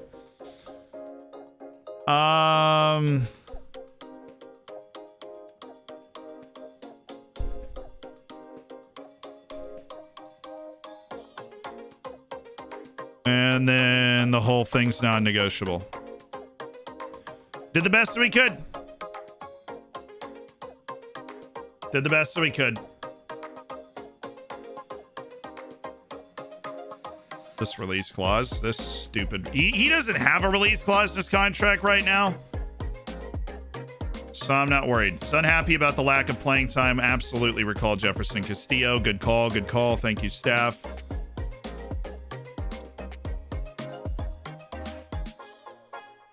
Sierra Vanderplaas back to getting better. He had one little week where he actually got worse there for a sec, so just need to make sure he was headed back up. What about Hervé? Good. He's stabilized after having 2 weeks of going down. So that's solid. Castillo's happy to return, I heard. So Jefferson, we're going to off you out for a loan again, and we want actual regular playing time for Jefferson Castillo, please. Thank you.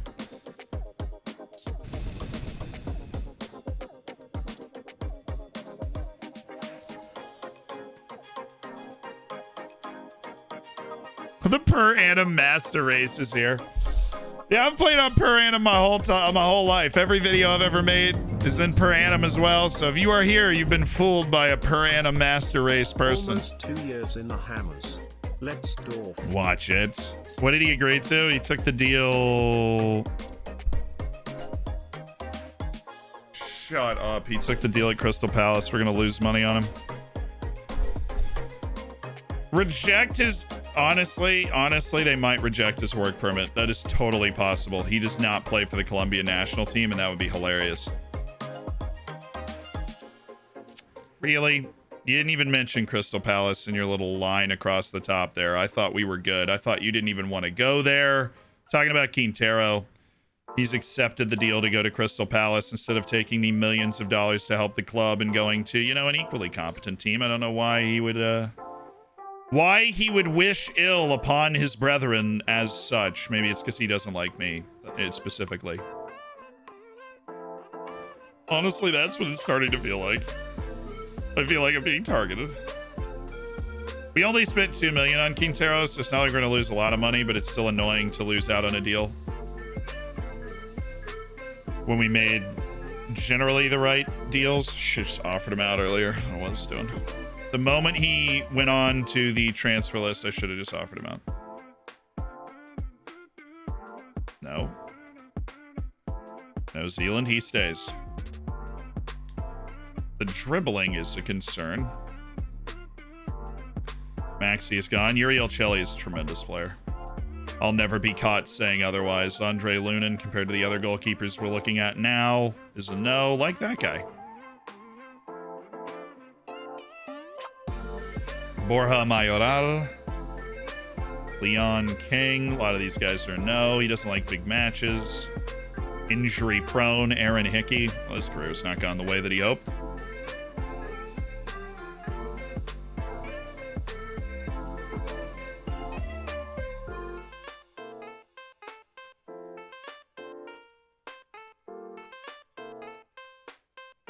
I think with the level that our team is rising to, we can start to cut a few more guys.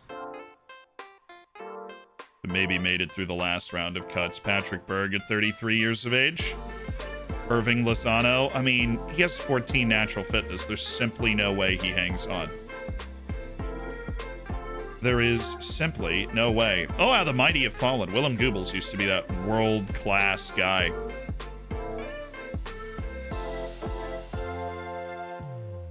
Does he have a really good personality? Not necessarily. He breeds ambition. That's not what we want.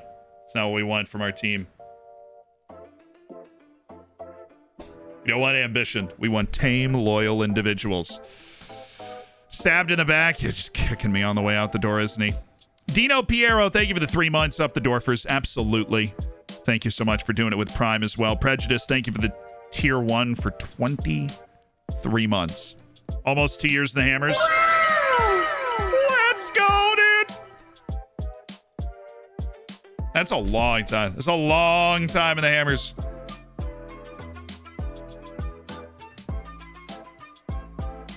Hey, everyone. Hope you're having a nice day. CJ, that was very kind of you. I'd say generally the mood seems to be pretty good today, so your wish seems to be accurate. I think people are having good days today. Living a good life. Hanging out. Football managing. Charlie Cresswell. Their center backs are they're too good for you, Charlie. They're simply too good. Josh Timon, you're not good enough. Easy. I'm not accidentally clicking over you. Lewis Cook. That natural fitness is holding his legs together pretty well.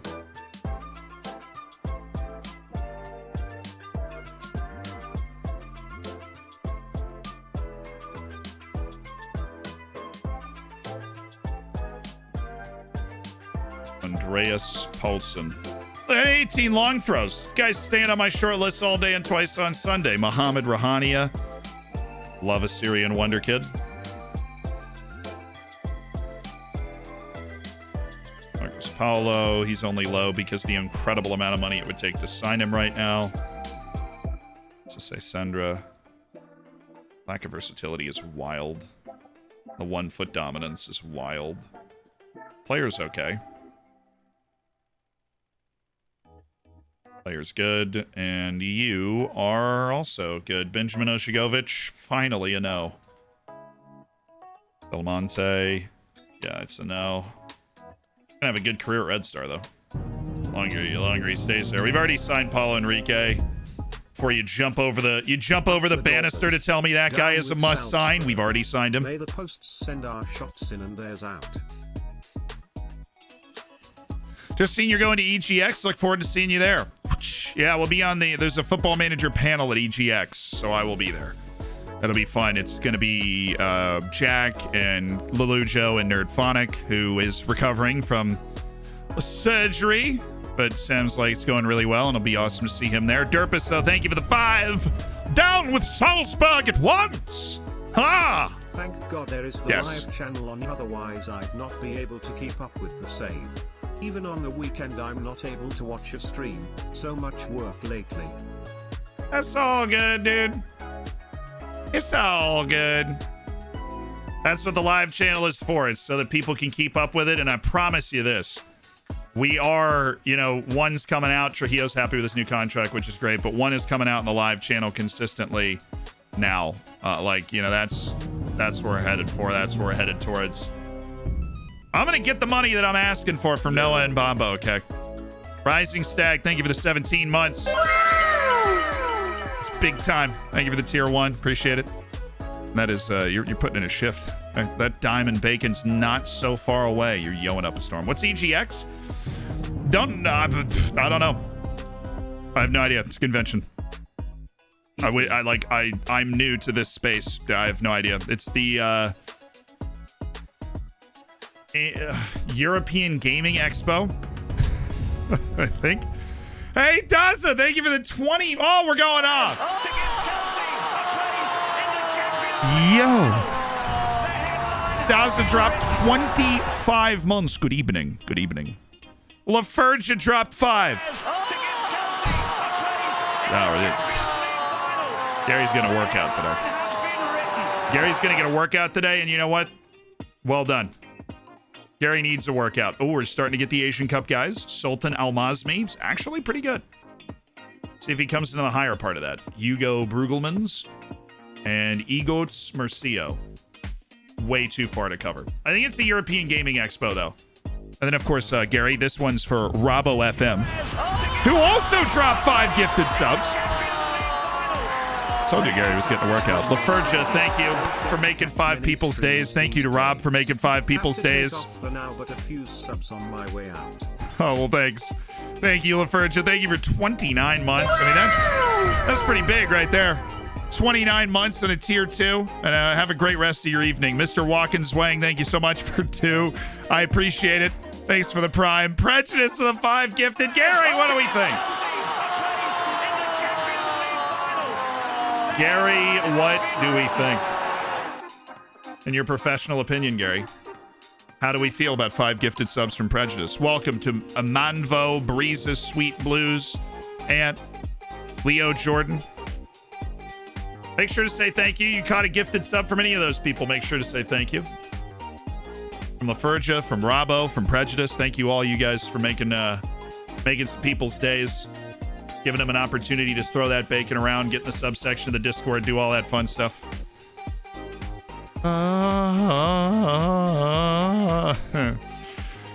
So you might be surprised to hear this. Ayal is a huge Leeds fan, and he may or may not be the person that creates the commands. And that may or may not have something to do with the commands saying that I'm a massive Leeds fan, because Ayal is a massive Leeds fan. It's just something that I feel like is worth mentioning. It feels relevant right now. You can let me know how you feel about that information overall. But big if true, yeah, no, that's the that might be the situation right there. That might be the sitch.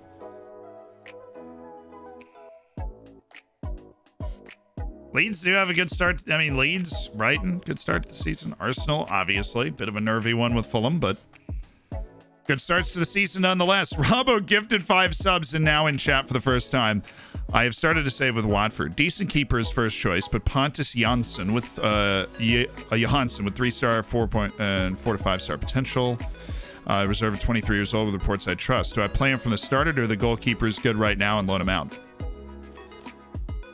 Honestly, if you can find a loan in the top 2 levels of the English game, I would start the guy that's better and then loan him out. If you can't, then sell the other guy and just roll with Pontus. That's what I would be up to. Loans for Shava Abradovic. He's willing to discuss terms, but he's happy to stay, and I'm happy he's happy to stay. That's good. Do we still have Bube? For the moment. He is leaving, though. Bube has 4 contracts to consider. We can't offer him enough money for him to want to stay, which is just stupid. It's really dumb that we can't. I want to increase the payroll. I want to bring back Sami Pake. Bring back Sami Pak. They scream in the streets. Bring back Sami Pak. He's done the deal with Liverpool, which was the team that was unsettling him in the first place. And Ali Bube will be gone to Liverpool in a few days' time. And that's sad. But, there he goes. Why'd you like Sunderland? What do you mean? Everybody in 4th grade was picking their Premier League team to support because it had just come on NBC Sports and was on TV all the time. Well, nice win for Australia over India there. Douglas Luiz. Well, now I'm dropping him. And my pick Sunderland. Everybody else is picking like United and Chelsea and Liverpool and Arsenal, and I picked Sunderland. Banhammer, thank you for the 3 months, though, and I appreciate you standing Sami Pak. You got to keep his memory alive. This window's hell-bent on dismantling this team. Recall happens instantly, so I'm gonna wait until the sale actually goes through. Then we're gonna upgrade Mark Aaron Wolf to star player. Find a loan for Jan Benno, and Wolf's the only goalkeeper I need in my heart.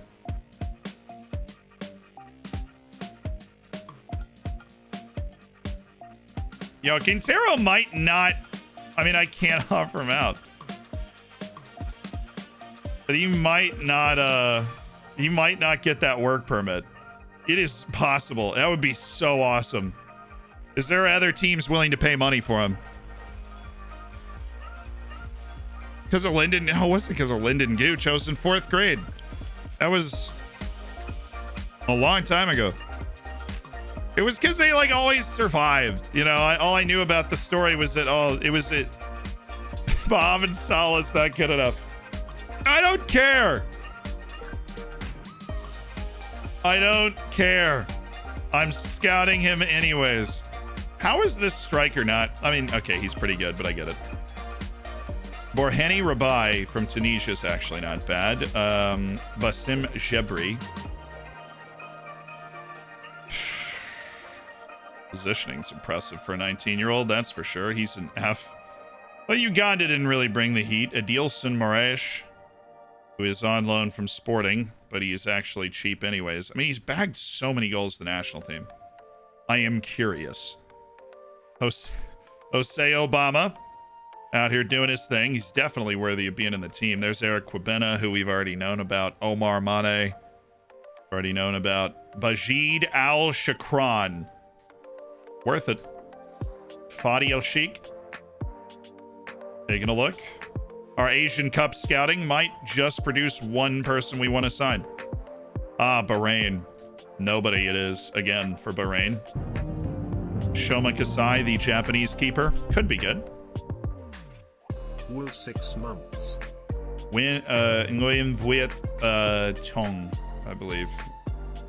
No, nonetheless. How about Afghanistan? Mustafa Habib, Mustafa Ahmadi, Aryan Mashemi from Ingolstadt, Yar Muhammad Jawadi. No.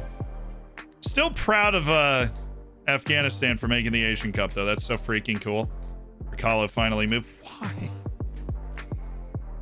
So much money! Let me use it. For all I've done for this club. Really implore you to reconsider. What about transfer budget? What if you gave me even more transfer budget? For all I've done for this club. Cool. Up in the transfer budget to by 5 million. We've really outdone ourselves here.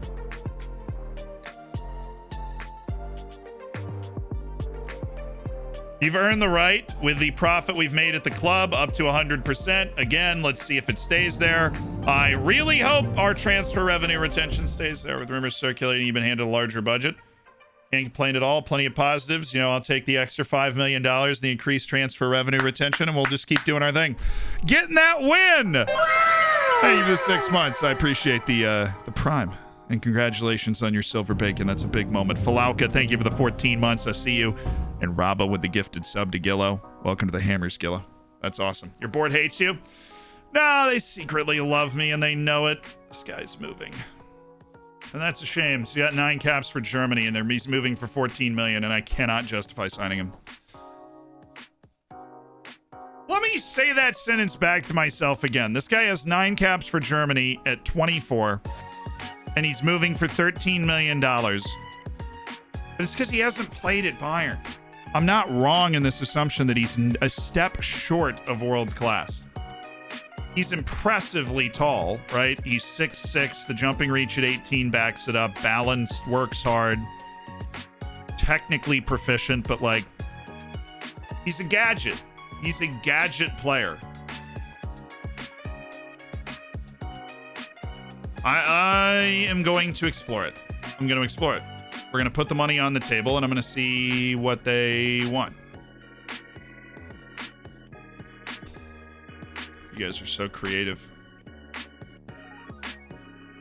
Oh, that's because that's the offer that they just got. Never mind. I hadn't read the... should read my inbox messages first. My bad.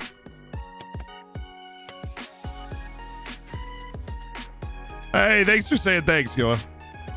Wouldn't sign him. I'm just I wanted to explore like what playing time you would want. It's a lot of wage though.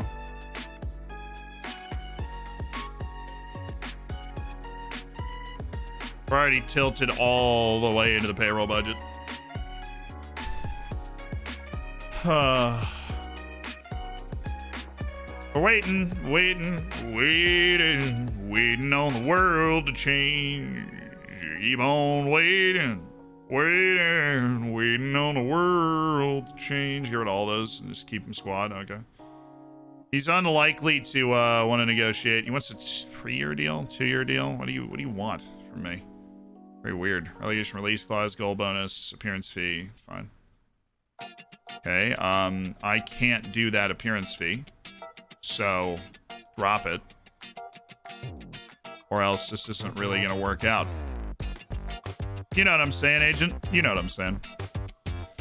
Top goal scorer in the division, which he's incredibly unlikely to get, and team of the year bonus, which he's incredibly unlikely to get. Okay, now we're talking. Let me grease the skis to the agent a little bit more. Relegation release clause is already in there.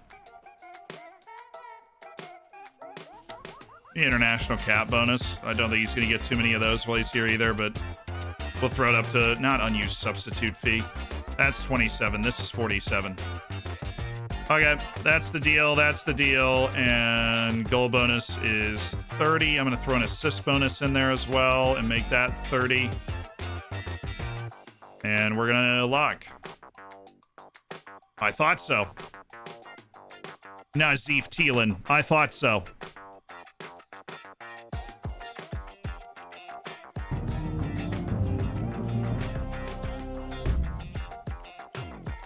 I had a fun childhood. My dad used to push me down the hill in old tires. They were good years. I don't know if he's going to take the deal. If he takes the deal, then we have a decision to make. That was Bluebird. That was good. Thank you for the 7 months. That was good. That was good. That was good. That was good. They signed him. That's so annoying. I declined to make an offer for Diego Quintero. I could offer him for $1 and they're going to be like, no. Give me 2.4 million. Hey, we sold him for 2.4 and we ended up making our money back. Yeah, we made money. Literally only on that sale. That's hilarious. Literally only on the sell now for 2.4. Never give up hope, chat. I always believed. I always knew. This was our moment. It's a good outcome for everybody. You know, I think he wanted to leave. He realized that he could play at a lot of places in Europe, and I think Crystal Palace is a place that'll appreciate his direct style, and I think there's a lot of things to love there. And yeah, every profit begins with a penny. I just saw the Jazz Brasington name again. It's always good to be reminded. Bluebird with the joke. I had a fun childhood. My dad used to push me down the hill in old tires. They were good years. A-. That's the second A- of the day. We've had some really good dad jokes. Is the title a Game of Thrones reference? Yes. I mean, House of the Dragon is tonight, chat. House of the Dragon is tonight. I hope you're ready. Ferreira. Bro.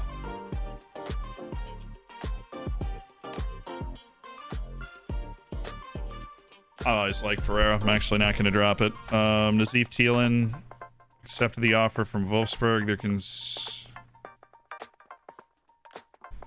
Thought they'd already accepted my offer. They did, because I know I negotiated a contract. So still, his preferred move would be Olympiacos. It's wild to me. But Olympiacos is his team. Oh, they're going for Hodge. No, stay, Joe. Stay. You've mentored so many young Dorfers. Stay, Joe. Stay. Yes, Joe. Take the contract, Joe. Mentor again. Haven't watched Game of Thrones yet.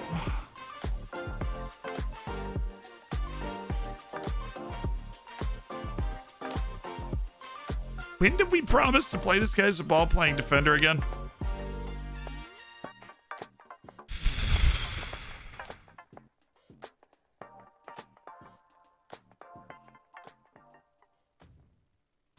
could be a bit of an issue.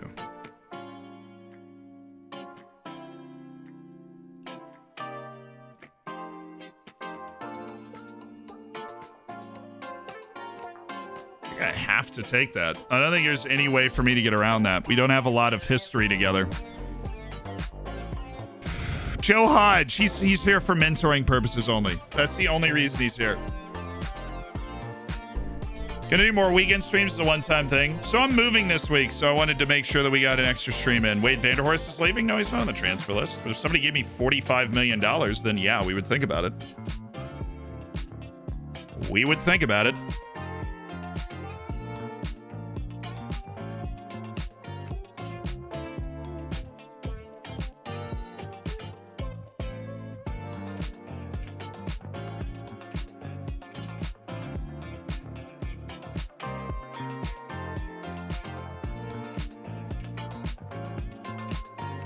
Alrighty.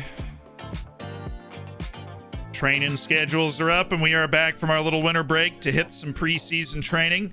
A couple of weeks worth, and then we play in the Cup quarterfinal in 26 days. What are the legendary Brazilian Wonder Kids since you're the new trainer? I mean, I like to think we've signed one of them. I like to think we've signed one of them. That would be Naldinho. Which, first off, great name, right? You guys got the mentality, should be able to reach his potential. And Gino Cantillana. It's not actually great. I don't think Liverpool starts that guy with too much regularity. Do you play a pressing forward in any of your formations? I've used it before, and it totally works. Marx is joining Grasshoppers? Yes. The Grasshoppers have gone communist. They've adopted the manifesto, and they've signed our youth player named Marx. We also had a youth player named Führer, and I think the game is trolling me. That is my story. My name is Zealand. Yep. I didn't think Anderlecht was going to be the team that met the clause. I'm going to keep that just in case Nassif Thielen decides to join us. Sorry, there it. Oh.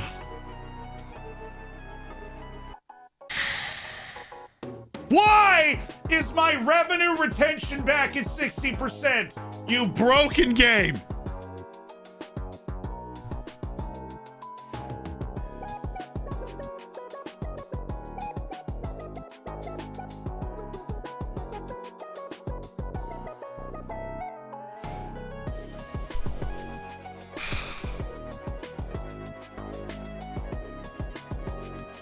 Bubay's gone for 20 million. He's gone to Liverpool. It's stupid. It's crazy. It's a crazy low price, but it's the highest release clause we could get in his contract that existed. So this is the world that we have to live in. Mark-Aaron Wolf is the other great young goalkeeper that we have. And he will be recalled from his loan immediately. That will generally go through the next day. And we are going to leave the Verhoeven loan because if Nassif Thielen accepts the deal, we have our 4 strikers and Stefan Verhoeven stepping out of the team. Hello, Mark. How you doing? I'm going to investigate offering you a new contract, and I see that you're still locking in a release clause. You do realize the rest of my team doesn't do this anymore, and that it is just goalkeepers that are doing this now. I will give you important player now.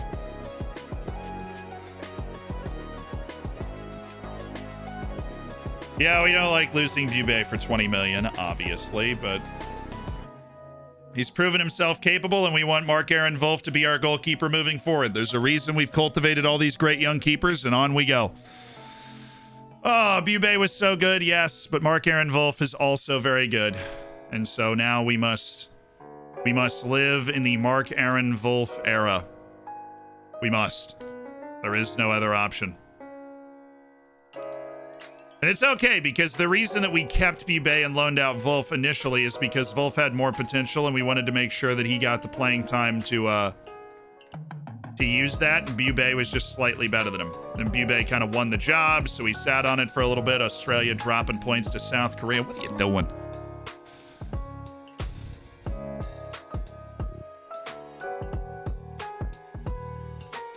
Yeah, at least we've got 261 million in our club balance. So we're still unbelievably rich. Have that going for us. Guy's goated. Yeah, I mean, Wolf is going to endear himself to the fan base. He's beloved.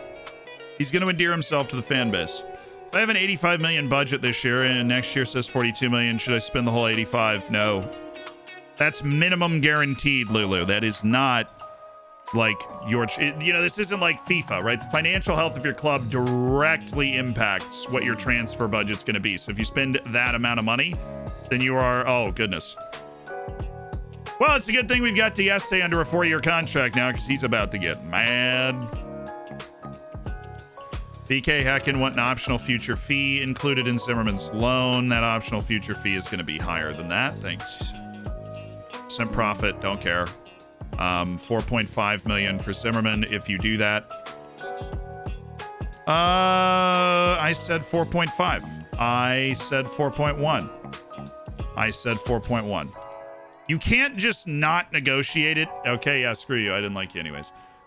You can't just not negotiate it and then like you just give me a worse offer. It's like, okay. I see what you're saying here, but be open to speaking to other clubs? Well, let's investigate those other clubs, Mark. Now that it seems you're not really going to be a relevant first team player for me at all, let's investigate it. 2.4 million to Feyenoord, 2 million. How much should we pay for him? Probably too much. 6 million. What's the asking price he would take? Probably not 6 million. Actually, this guy is very reasonable. 7 million is an asking price that he would be happy with. We'll confirm by continuing once. You can play through the broken arm. Well, then he's going to play through the broken arm. Get the man a cast, and he's just going to frickin' do it. How? I went so far below the asking price that you asked for. I was... What? You were okay at 8.75 and I went down to 7 and you were still upset. This is why you always wait. I miss the days of the blinded Austrian future transfers to better the nation. Yeah, Julian Knapp and Mark Zimmerman. Both absolute duds. I should have known. I shouldn't have been blind to it. We should have known. Al-Lati Tayara. I think this is the rest of the guys from the Asian Cup here. Come on, Iran. You gotta give me somebody. You're Iran. There's always somebody. Now, Malaysia I wasn't optimistic about, but at least Adli Ham... why am I even doing this? He's not up to snuff.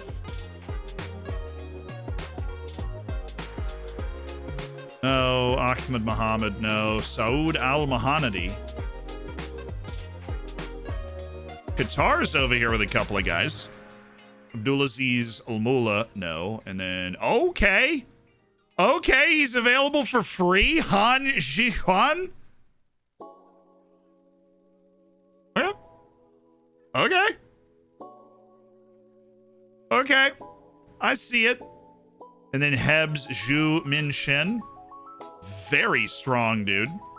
The Chinese players kind of legit right now. Yeah, the Indonesian's the best find, though. Ketut Setiawan. He's the best find. He's ridiculous. I still can't believe he exists in this save. The Uzbek is a no. If we find a North Korean that we don't hate, that is already a miracle. Muhammad. Really doubling down. Name's so nice, they named him twice. And now on to our basic scouting stuff. What do you do with decent players who just always perform badly in training? I criticize, etc., but he always performs bad in training. Then you criticize until he gets mad at criticizing for you, and you try and solve any other outstanding problems that could be impacting their morale. And that's all you can do. It could be adaptability, which is probably best case scenario because then you just get to wait it out.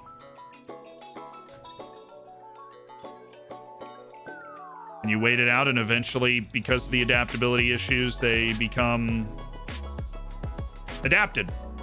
It just takes them longer.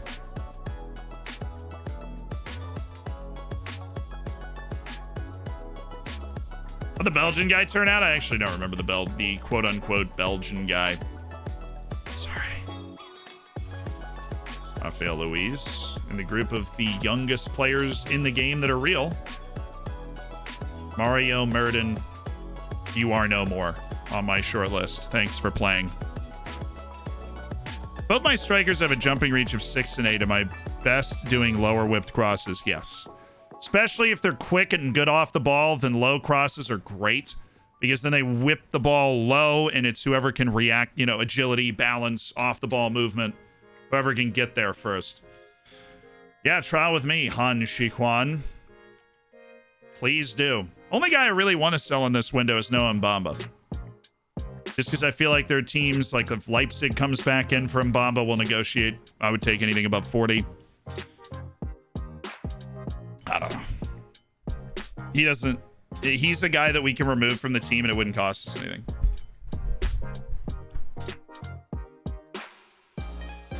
If only I had that transfer revenue retention. Hodge commits his future to the team. Let's go. Let's go. I should schedule friendlies.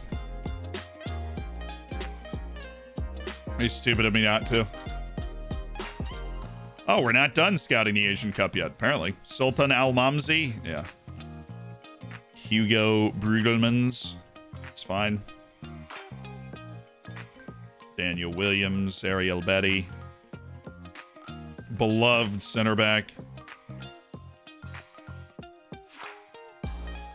Dewey Whitfield. Dubious transfer interest, but it's still there. I can't ignore this anymore, can I? Hey, Bayern, you got 90 million.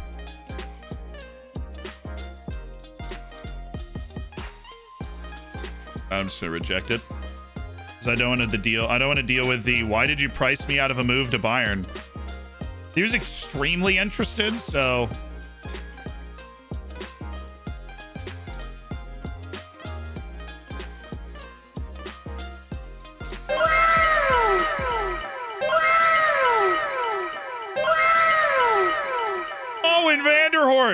keeping Stefano and Deste in line. He's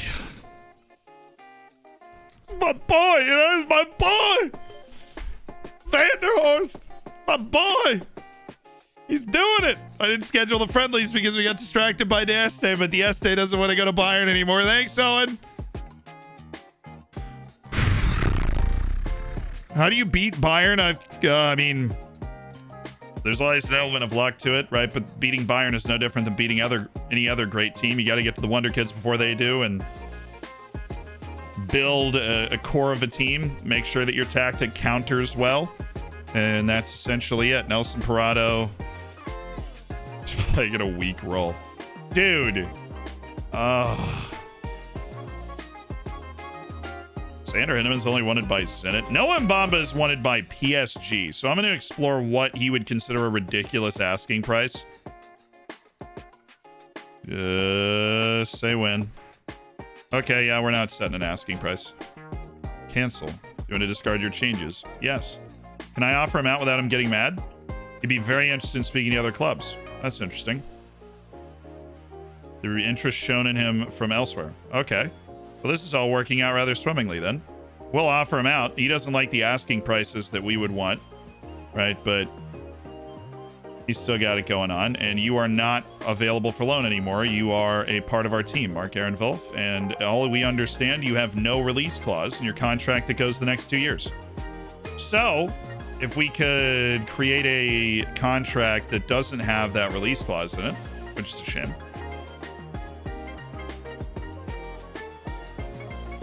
Jefferson Castillo's got loan interest. Let's test the waters again. Anybody else? Let's get rid of the lone players on our team right now, but anybody else perhaps interested in the loan or the sale? Mark Zimmerman is okay with 6.5 million. Let's see if we can move him for that. Portamazabi, there was allegedly a team around him that was interested. Martin Gowdy Eilfson would be nice to move. So would Jan Benno. I see Mets lurking around, so let's try that.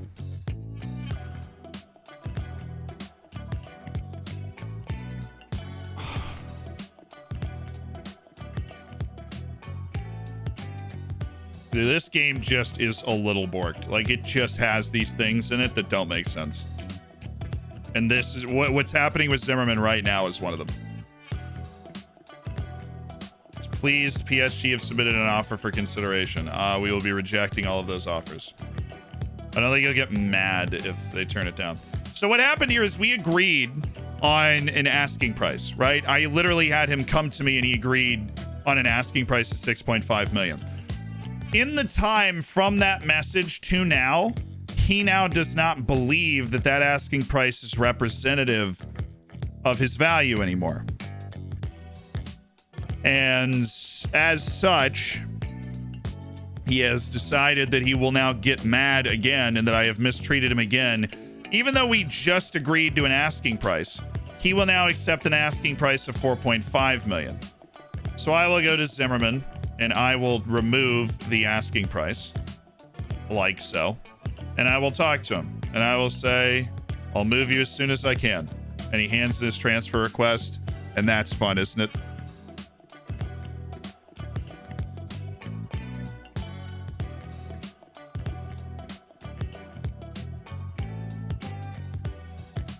Finally caught up from YouTube. Trog, thank you. The YouTube is about 3 episodes behind. It's a lot more caught up than it was, but it is about 3 episodes behind. Wow, Iran lost to Iraq. Portamazabi only played 21 minutes. He played poorly, and we still haven't scheduled a friendly. What are we doing? It's just one of those things in this game where you're like, why is it that way? Why do I not get a notification that, like, hey, he's not okay with that asking price anymore? Or just anything.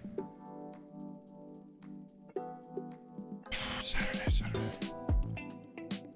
Multiple friendlies, please. Play on Saturdays. Make a little money. Dinamo Zagreb. Sure Gardens. And a little warm up against Bodo Glimt. Now we'll play Dinamo Kyiv. Book it! Should literally be tomorrow that we're playing Dinamo Zagreb, so. Very neato. Team selection advice. Fun. Dinamo Kyiv. It's all just preseason. All preseason training to get us physically ready for the season after a couple of weeks off again. The opening Leipzig one at the start of the window was close. They were thinking about it. We were a little more rambunctious with the offer than we would be at this point. Like, we'd take anything over 40 million for Noah Mbamba. Are you excited to have to go to Brentford Stadium at the end of the season? It's a long season. Brentford has started so well, though, that it looks like I will be standing outside of Brentford Stadium this season.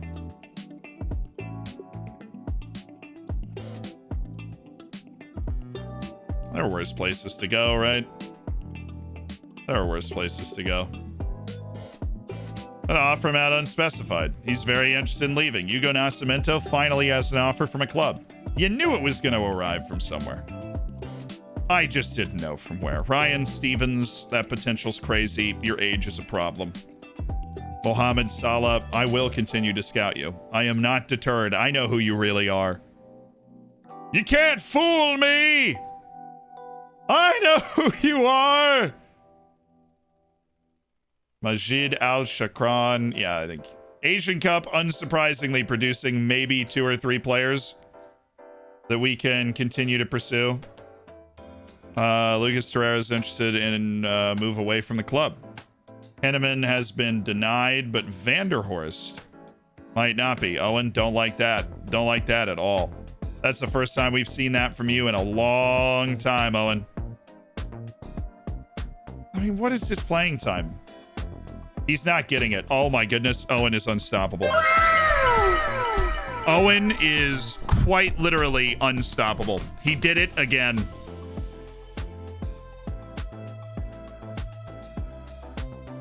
I think we just take these.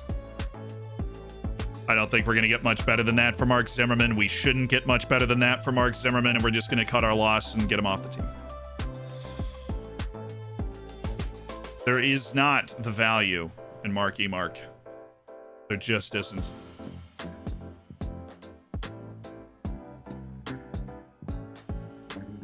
Shava's still an absolute beast in training. We've lost some team cohesion, though. You get hit pretty hard by these transfers at times. Aviv Talias, Max Dane, who is going back in the right direction. Eric Elek, who's really not. At least determination-wise. That was a confusing thing to see. We stan Owen Vanderhorst. We always stan Owen Vanderhorst. He's done that so many times for us over the years. He is the only team leader on this team. The vice captain, Martin Gaudy Eyolfsson, we need you to go somewhere. We need you to go anywhere. Jan, same thing. You've wasted 6 months being our rotational goalkeeper, Jan. We need you to go somewhere. 11 months. Thanks for Dorfin. Said love the content and always have a blast watching the streams, live or otherwise. Hey everyone, how are y'all? Need help with pronouncing Brazilian names? I'm here and I'm Brazilian. Thanks, Flake. Cheers. I'm here and I'm Brazilian. Yes. Love the enthusiasm there. Music, thanks to the 11. And thanks for dwarfing up our days. You are welcome. Providing dwarfage for days is a highlight of my day. I hope you know that. Larshi Ramazani. Nope. Enter an offer for Shava Obradovic. That is not what I would have expected. Okay. Enter an offer for Shava Obradovic. Well, then you know what he can be. So I want you to pay me. Okay. You don't want to pay me for what he can be? That's fine. He will become that here. We've got the facilities. We have the coaches. He will become that here. There we go. Nazif Thielen has moved to a different team.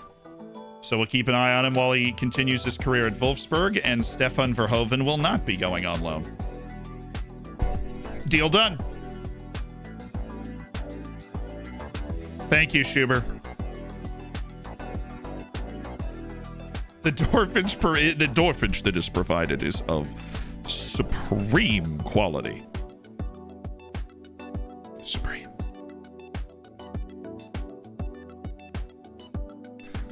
First game of the season against Dundee United, or just Dundee? I do know that there are two. What do you think of Anthony's 100 million transfer to Man United? As an Ajax fan, I love how ridiculous Man United is, to be honest. Yep. That basically sums it up.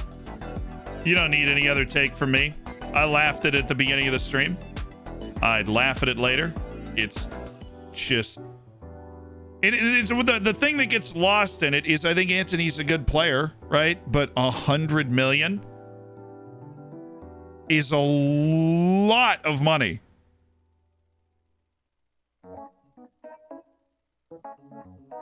A lot of money. It's crazy. I don't understand what they're doing. I don't get it. I mean, I do understand what they're doing. They're overpaying. Ajax tied them in a knot when it came to the negotiation. So they're overpaying now, and that's it. That's what they're doing. They're overpaying for a player that they don't need. I don't think, right? Like it all gets lost. He's a good player. He's a good player. He's going to help the team. He's going to score a few amazing goals. He's going to make a few amazing plays. Is he going to be able to do that at a consistent enough clip to make a huge difference for United? I don't think so. So then why are you spending $100 million on a guy that's like a high-level rotational player with Jadon Sancho and Marcus Rashford, right? Like, Isak's gone to Newcastle, if you're talking about real life.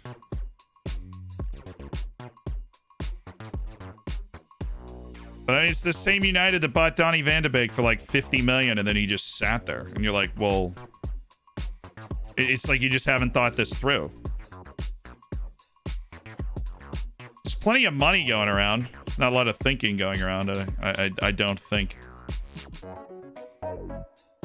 Hey, that guy's pretty good. Frustrated by friendly draw. Ah. Oh. Oh. Oh, dearie me. That's not good.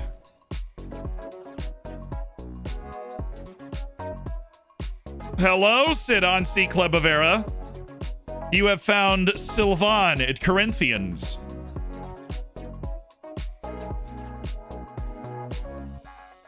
Just on the target list a little bit. Just a little bit. Just a little bit on that target list. Just a teensy little bit on the target list there. Teensy little bit. Little prioritize. Just a little bit. Sylvan. Maybe we do a deal as soon as humanly possible. Why is the light falling down? What are you doing back there, dude? Get up. Stand up. Oh, 4 days, man. 4 days in this setup. And then we'll finally be moving, making moves. Is Lighthearted a good personality? It's not bad. I mean, it's not good either, though. It's not one of those like, oh, it indicates professionalism, and so you should feel amazing. It's not one of those. Hello? Football manager?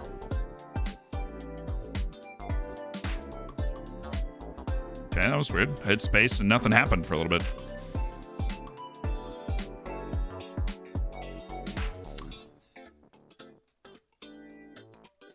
Four days, chat. We'll be in the new apartment in 4 days.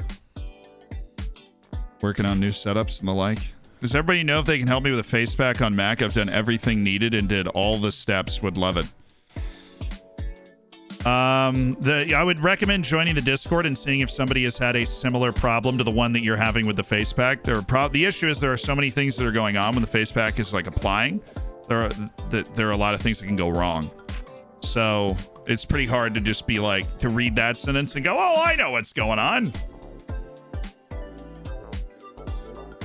But there's a very helpful community around the face pack.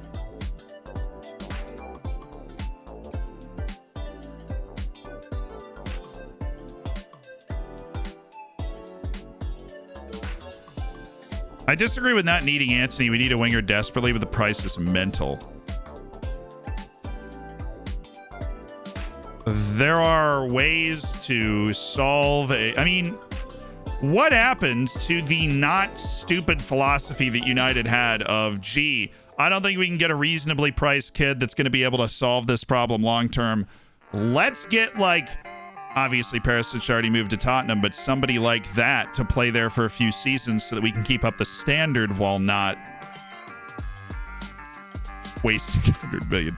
Not wasting $100 million, but dramatically overspending. No, there isn't a person that we've had come through the chat all day that has thought legitimately that was the right offer. Preferred destination would be Bayern, but not going to get mad if I reject it this time, thanks to Owen Vanderhorst's incredible work talking him out of it. Gideon Spiegel with the upgrade to Manchester United. Congrats. And Werner Kotny, a player that we've almost signed in the past and is good. Staff meeting. Hello, Kevin. Try to avoid using his weaker foot, Mark Aaron Wolf. I'm good. Improve. He tried to move the ball to his left foot before dribbling. He's working on his weak foot. Give him some time. He's working on his weak foot. Contreras, Yuri Alberto, and Alessandro. You want to add them all to you want to add Contreras to the Torreira group, which I think is totally fair. Yuri Alberto is 16 determination, level-headed, fairly determined, media-friendly, fickle, lower determination. I think all of those are fair. All of those are totally fair.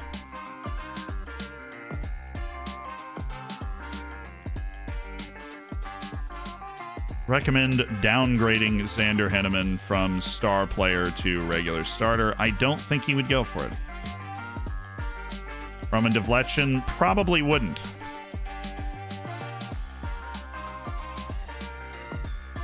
You have to give those guys star players so that they want to be here. And unfortunately, we're still 3.5 stars as a club. We need to get higher than that. Winning the Europa League would get us. That would get us higher than that. It would do wonders for us being able to keep players and not have to deal with release clauses and those sorts of things, because we'd be considered a bigger club. And that's really what we got to be shooting for. Who do you think is the best VOC player during your run and why? Pablo Rodriguez was very important because of the goals that he was able to score, the sheer number, volume of goals, the leadership, the captaincy. He led the teams that won the league for the first time and the cup for the first time and all those things. So he's worth not forgetting, right? He's worth not overlooking in this type of conversation, right? But it's hard also to overlook someone like Owen Vanderhorst because of his longevity and the fact that we won the league for the first time because he took off and dominated for us.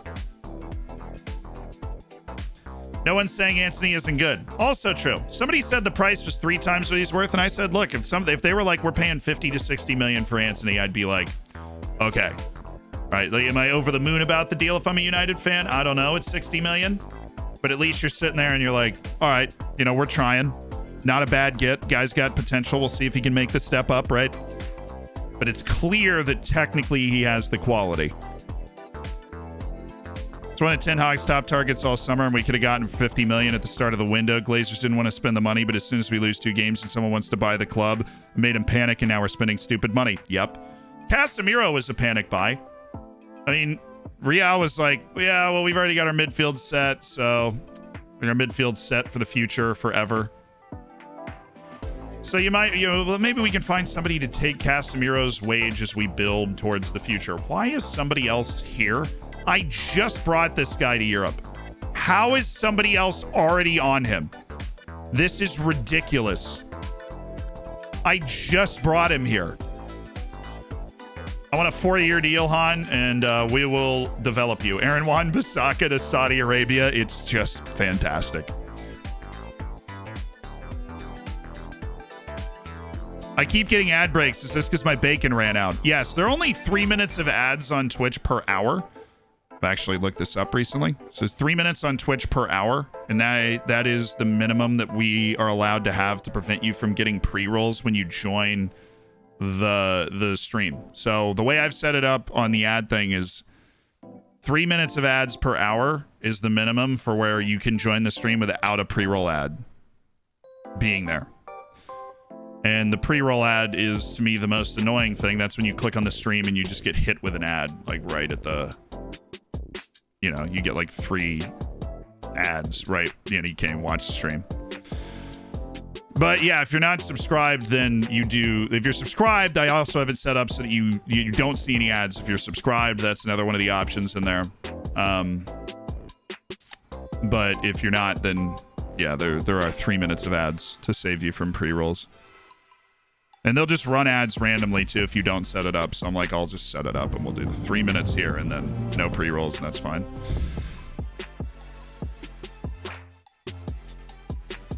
Socks way up. Thank you for the tier 1. Welcome to the Hammers. Messing with Texas.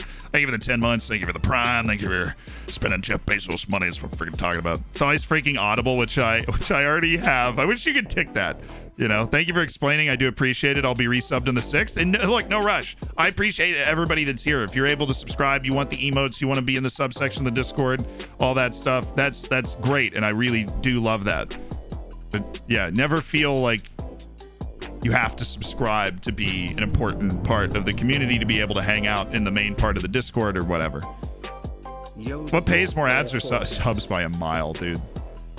I think Twitch ads Pay about $200 a month. I just have them set up so that the pre-rolls aren't on there, so you can join the stream without being like, Amazon, you know, like whatever they're selling that week. Alaris saying you're the 44 months, one of the founders of the channel. That deserves another wow. And Heavy, thank you for the 5 on the Twitch Prime. I appreciate it. It's Jeff's money? Well, then spin Jeff's money. Yeah, absolutely. Yeah, 200, so quite close. No, from subs, I make about 5,000 a month. And then ads about 200. And, you know, that... Considering the number of people that work full-time for the channel, none of that goes into my pocket. It all just goes right into the channel. Like when you open a 20-second video on YouTube and get 15 seconds of ads, yeah, that is painful. I'll give you some of Jeff's money next month. Thank you so much for your Twitch Primes. It does mean a lot. I just got 3 audio ads. Is that new? I could see the stream, but the audio was cut. Yeah.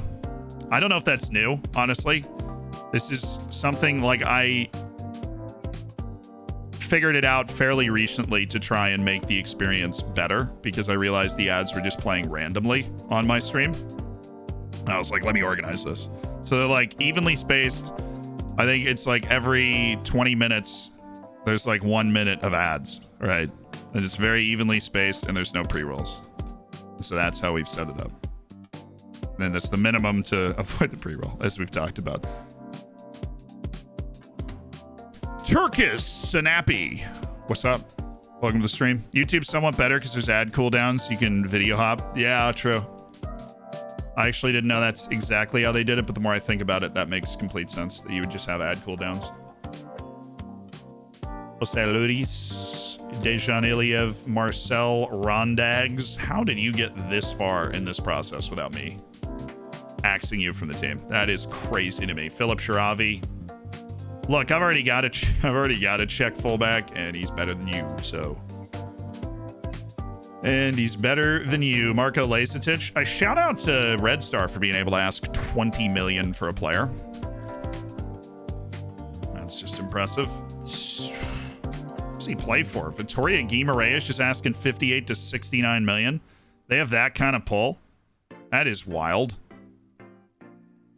Gregorio Hernandez. Haven't finished the scouting as I've noticed here. Hello, Stefan. Got anybody? Yes, we've got Rafael Arcante. Nice find. Dragan Stojcevic. Unai Casado. Really good controller of the ball. Rivaldo Vitor. Compiled a report following different reports and previously scouted Jinjae on the loan list. All right, we're checking out Jinjae then. YouTube, right, I already read that. First found you on YouTube, and I have YouTube Premium. Can't stand the commercials. Yeah, that's always the question. You want to pay a flat fee, not watch the commercials, or do you want to watch the commercials, not pay the flat fee? Twitch actually has something like that too. It's called Twitch Turbo, but they don't advertise it because I'm pretty sure they lose money on it. Because I don't think it's really been field tested yet.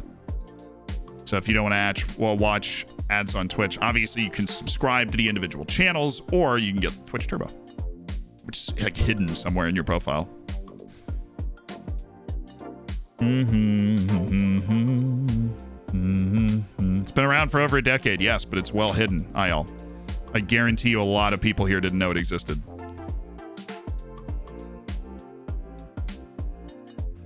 When I meant they haven't tested it out, I'm pretty sure they lose money on it. There's no other reason to hide it. Monaco's back for Mbamba. Maybe just we start thinking about it a little bit. I mean, he's interested in speaking to Red Star, but no. On a much more real note, no. Cone Calor. Loved you at one point, Cone Calor, but that point has passed. Mbamba, I'm just going to go 40 million, and I think they might be like, yep. Yeah, they're going to take it. Am I sure? No, but I think they are. Dang. Must have been really close. Does that lock also pushes it up a little bit when it comes to the, comes to the whether they accept it or not?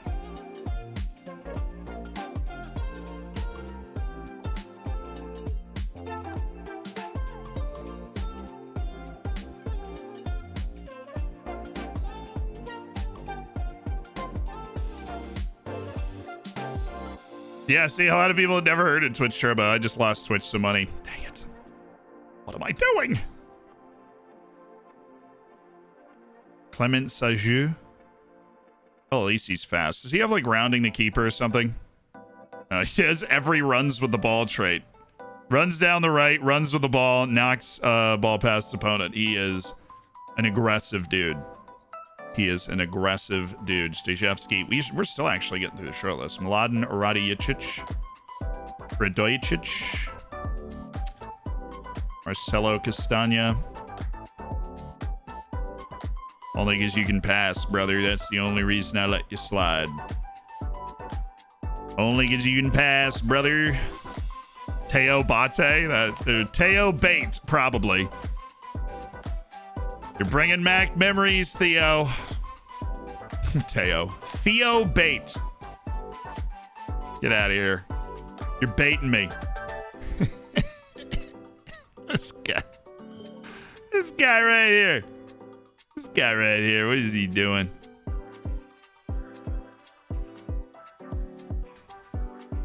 He's cracking those dad jokes. He's in the mood. I'm in the mood for dad jokes. Got the taste for it. Ao perfeito. Anthony Alvarado from Maccabi Haifa and the Canadian national team that captured so much imagination around.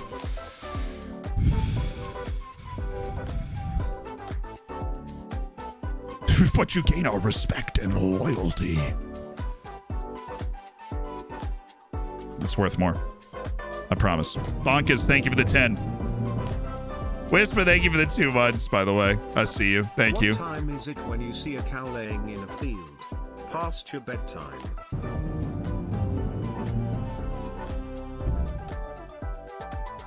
One year for me, that's gone super fast. Time flies when you're having fun, Patty Grazioli. Congratulations.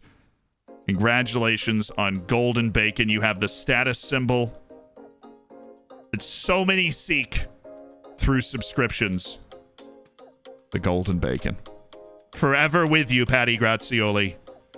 Bonkers, though, thank you for the 10. And that's a B. It's past your bedtime. How do you like the Twitch YouTube as a job? You're one of my favorite content creators, by the way. It's just so interesting to me. I've loved it the whole time I've been doing it. The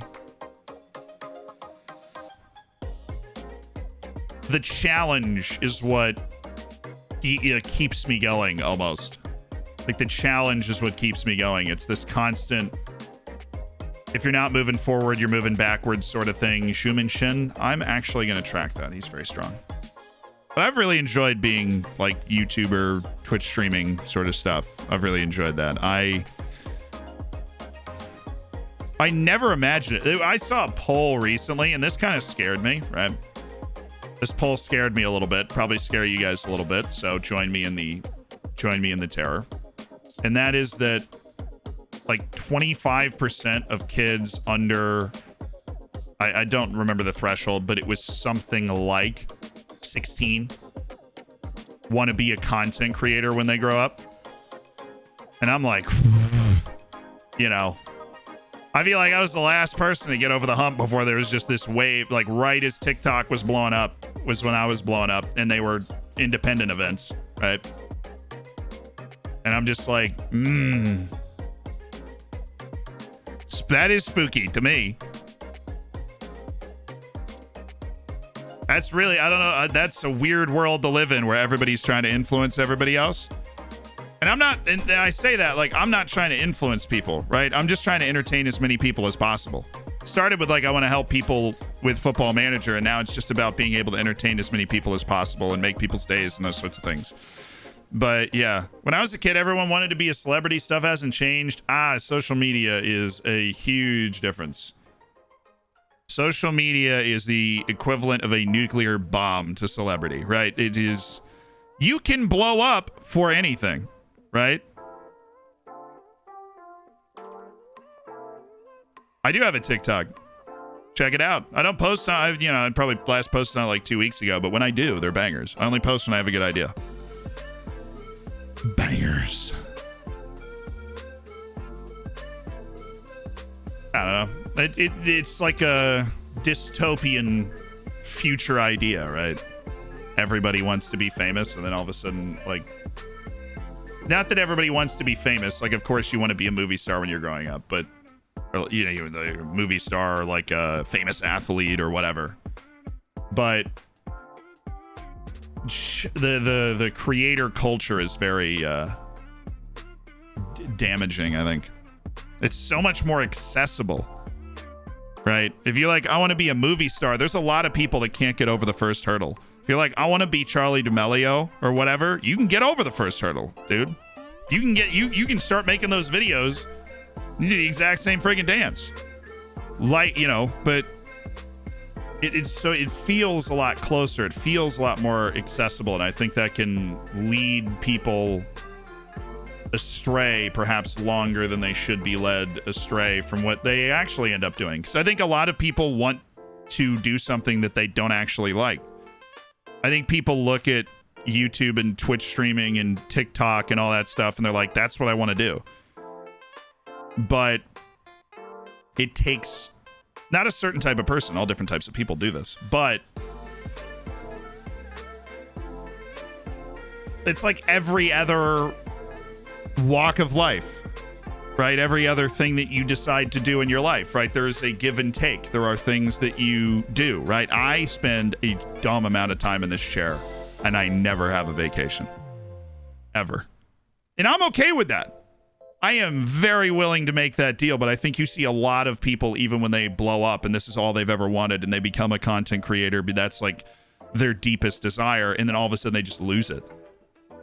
They lose their mind. They say something crazy on Twitter they can't handle, like, you know, and it's not their fault for not being able to handle it. You have to have the right people around you. You have to have the right frame of mind, produced by your upbringing probably, or created by yourself, which is usually just by luck, right? I mean, when you're young, you're not participating in the forming of your own thought process as much as you'd probably like to think.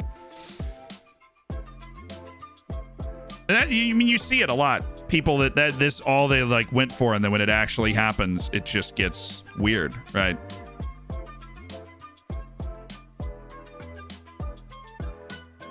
You got on vacation tons of times? Yeah, okay, so we went to France to surprise my mom for her birthday. This is an example, Fu Master. We are at the beach in Cannes, and I am on the phone with my thumbnail guy because we have a video coming out tomorrow, and I don't think the thumbnail for it is good enough. And then we go to dinner, right? And then at dinner, I get the email of the new thumb, right? And then you look at it and you're like, well, and then you're just doing the whole content brain thing. You're like, God, does this tell the story of like what's in the video? And is this interesting enough? Are people going to like this? Whatever. And then you take that and you go to bed. And before you go to bed, you have to sit there and write the title and write the description and think of the tags and put the whole video together. And what time do you want it to come out? What would work for this video? And then, you know, all right, this is conceptually what we want to do for the next video. And then you go to sleep, right? And so like, even when that's the same as anyone else on vacation that has a job. What I will say, Fu Master, and I do appreciate you playing devil's advocate because it's making me explain stuff more, is that if you... there are other jobs where that is... My dad does the same thing. We have pictures of him on the phone all over the... Like, when we traveled as a family every year. That was like the one deal my parents are like, I don't care if we have to sell the house. We're leaving the country every year. This is what we're going to do. And that's why I love travel so much. But it is very... like there's pictures of him on the phone everywhere, and I get that it's not the only job where like you are always thinking about the job and you're there. But when's the thumbnail guy get a vacation? A lot, honestly. Elizak's great, but there is like no off switch for this, and you'll hear other people talk about this. Ludwig has a great video of like, what does it take to make it or whatever. It's like 45 minutes long. And in part of it, he's like, you hear everybody that does this touch on the same thing. you're never off. You can't be. You can't be. If I'm out in public, right? I'm at a bar, right? With my friends. Somebody will come up to me and be like, Football Manager? And you're like, yep.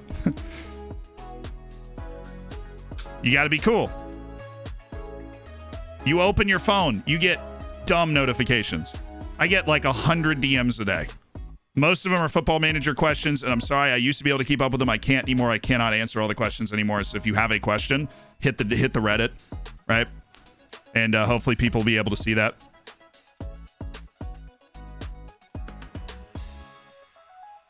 You make the time up to travel within your work schedule. I drop a YouTube video every 3 to 4 days. I drop a live video almost every day. And so, you know, that goes on. That perpetually goes on, right? I don't think I'm doing a very good job of explaining it. And I am very, very happy with my life and where I'm at. It's a very difficult I love doing this. I'm going to do it for the rest of my life. I know that. I'm going to keep pushing forward.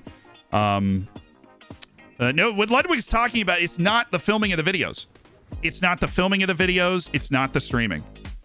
It is the every time I open my phone, I am sealant. Right? Which isn't actually me. Even though it is when I'm sitting here and I'm like streaming, it is. Yeah, if I go in somebody's stream and I type like if it's Football Manager, 99 times out of 100 the dude's streaming, and this is really cool at first. Hey, Rabo!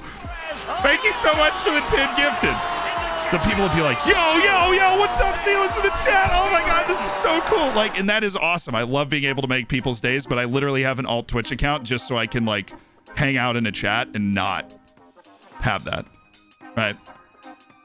Bravo, thank you so much for the 10 gifted. I really, really appreciate it. But yeah, I think it's like Twitter, you know. It's Twitter, it's Instagram, it's I have alt accounts on basically everything so that I can kind of get out of it every once in a while. And yeah, are you scared about a bad hot take comment that'll get you canceled? Absolutely. You know how many times I run through a tweet before I hit send? Like, not as many as I should, honestly. I don't run through it as many times as I should. Sometimes I'll tweet something and I'll look at it and I'm like, that was stupid. And I'll just delete it. I'm like, nope. I'll tweet it and I'm like, nope. I'll come back to it and I'm like, why did you tweet that? That's so dumb. Or like a reply. You know what I mean? Because people see it. I can't just like say something on the internet and then it just...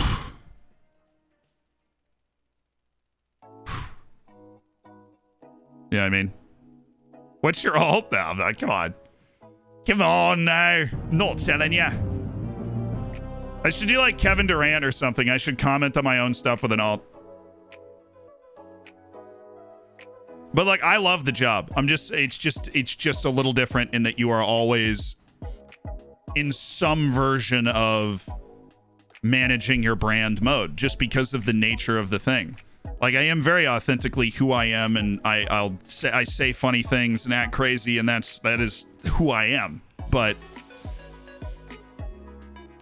Crazy Eskimo Penguin, thank you so much for the 9 months.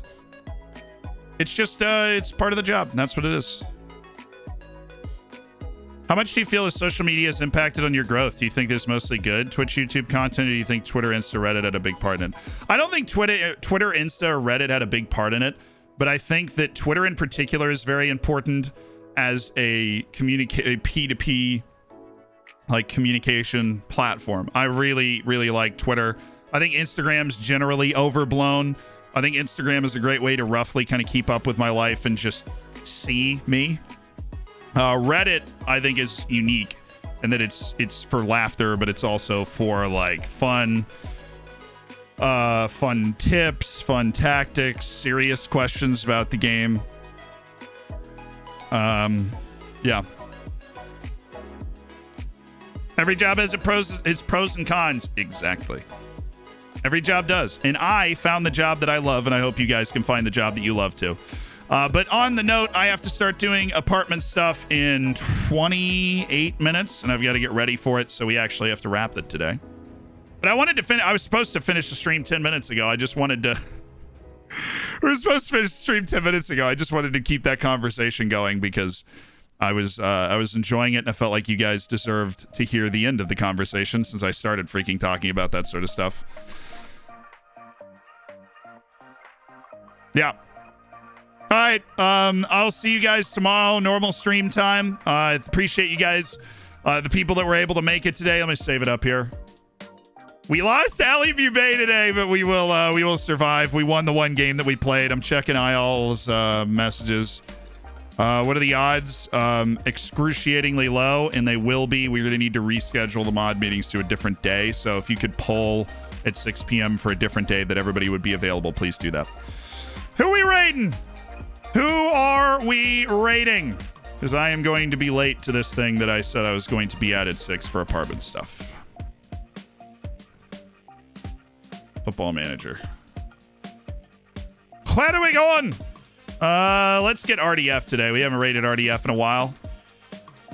He's an hombre for sure. All the love. So let's I hate these free kicks, man. We're so bad at he seems to be having a good time. All right, get your copy pasta ready. What's our copy pasta today? What are we copy pasting with? Have a great night, morning. Loved it. Flaked. Love you. Thank you. I appreciate it. Robbo, thank you so much for the 15 gifted subs today. You made a lot of people's evenings. That means a lot. Crazy Eskimo, I do hope you enjoy the Twitch child. I'll see y'all tomorrow. And I know this is a bit of a weird time, and I didn't post the schedule updates fast enough for a lot of y'all, but hopefully, we'll be back in the swing of things tomorrow, and I promise that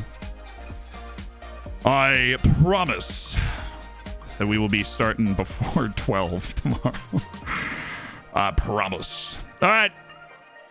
I will see you guys. Video should be out tomorrow morning. It should be really fun.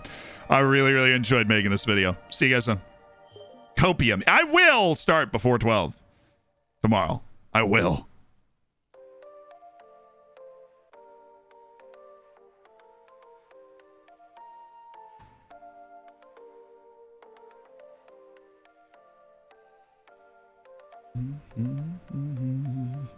All right, I'm out. I gotta leave now.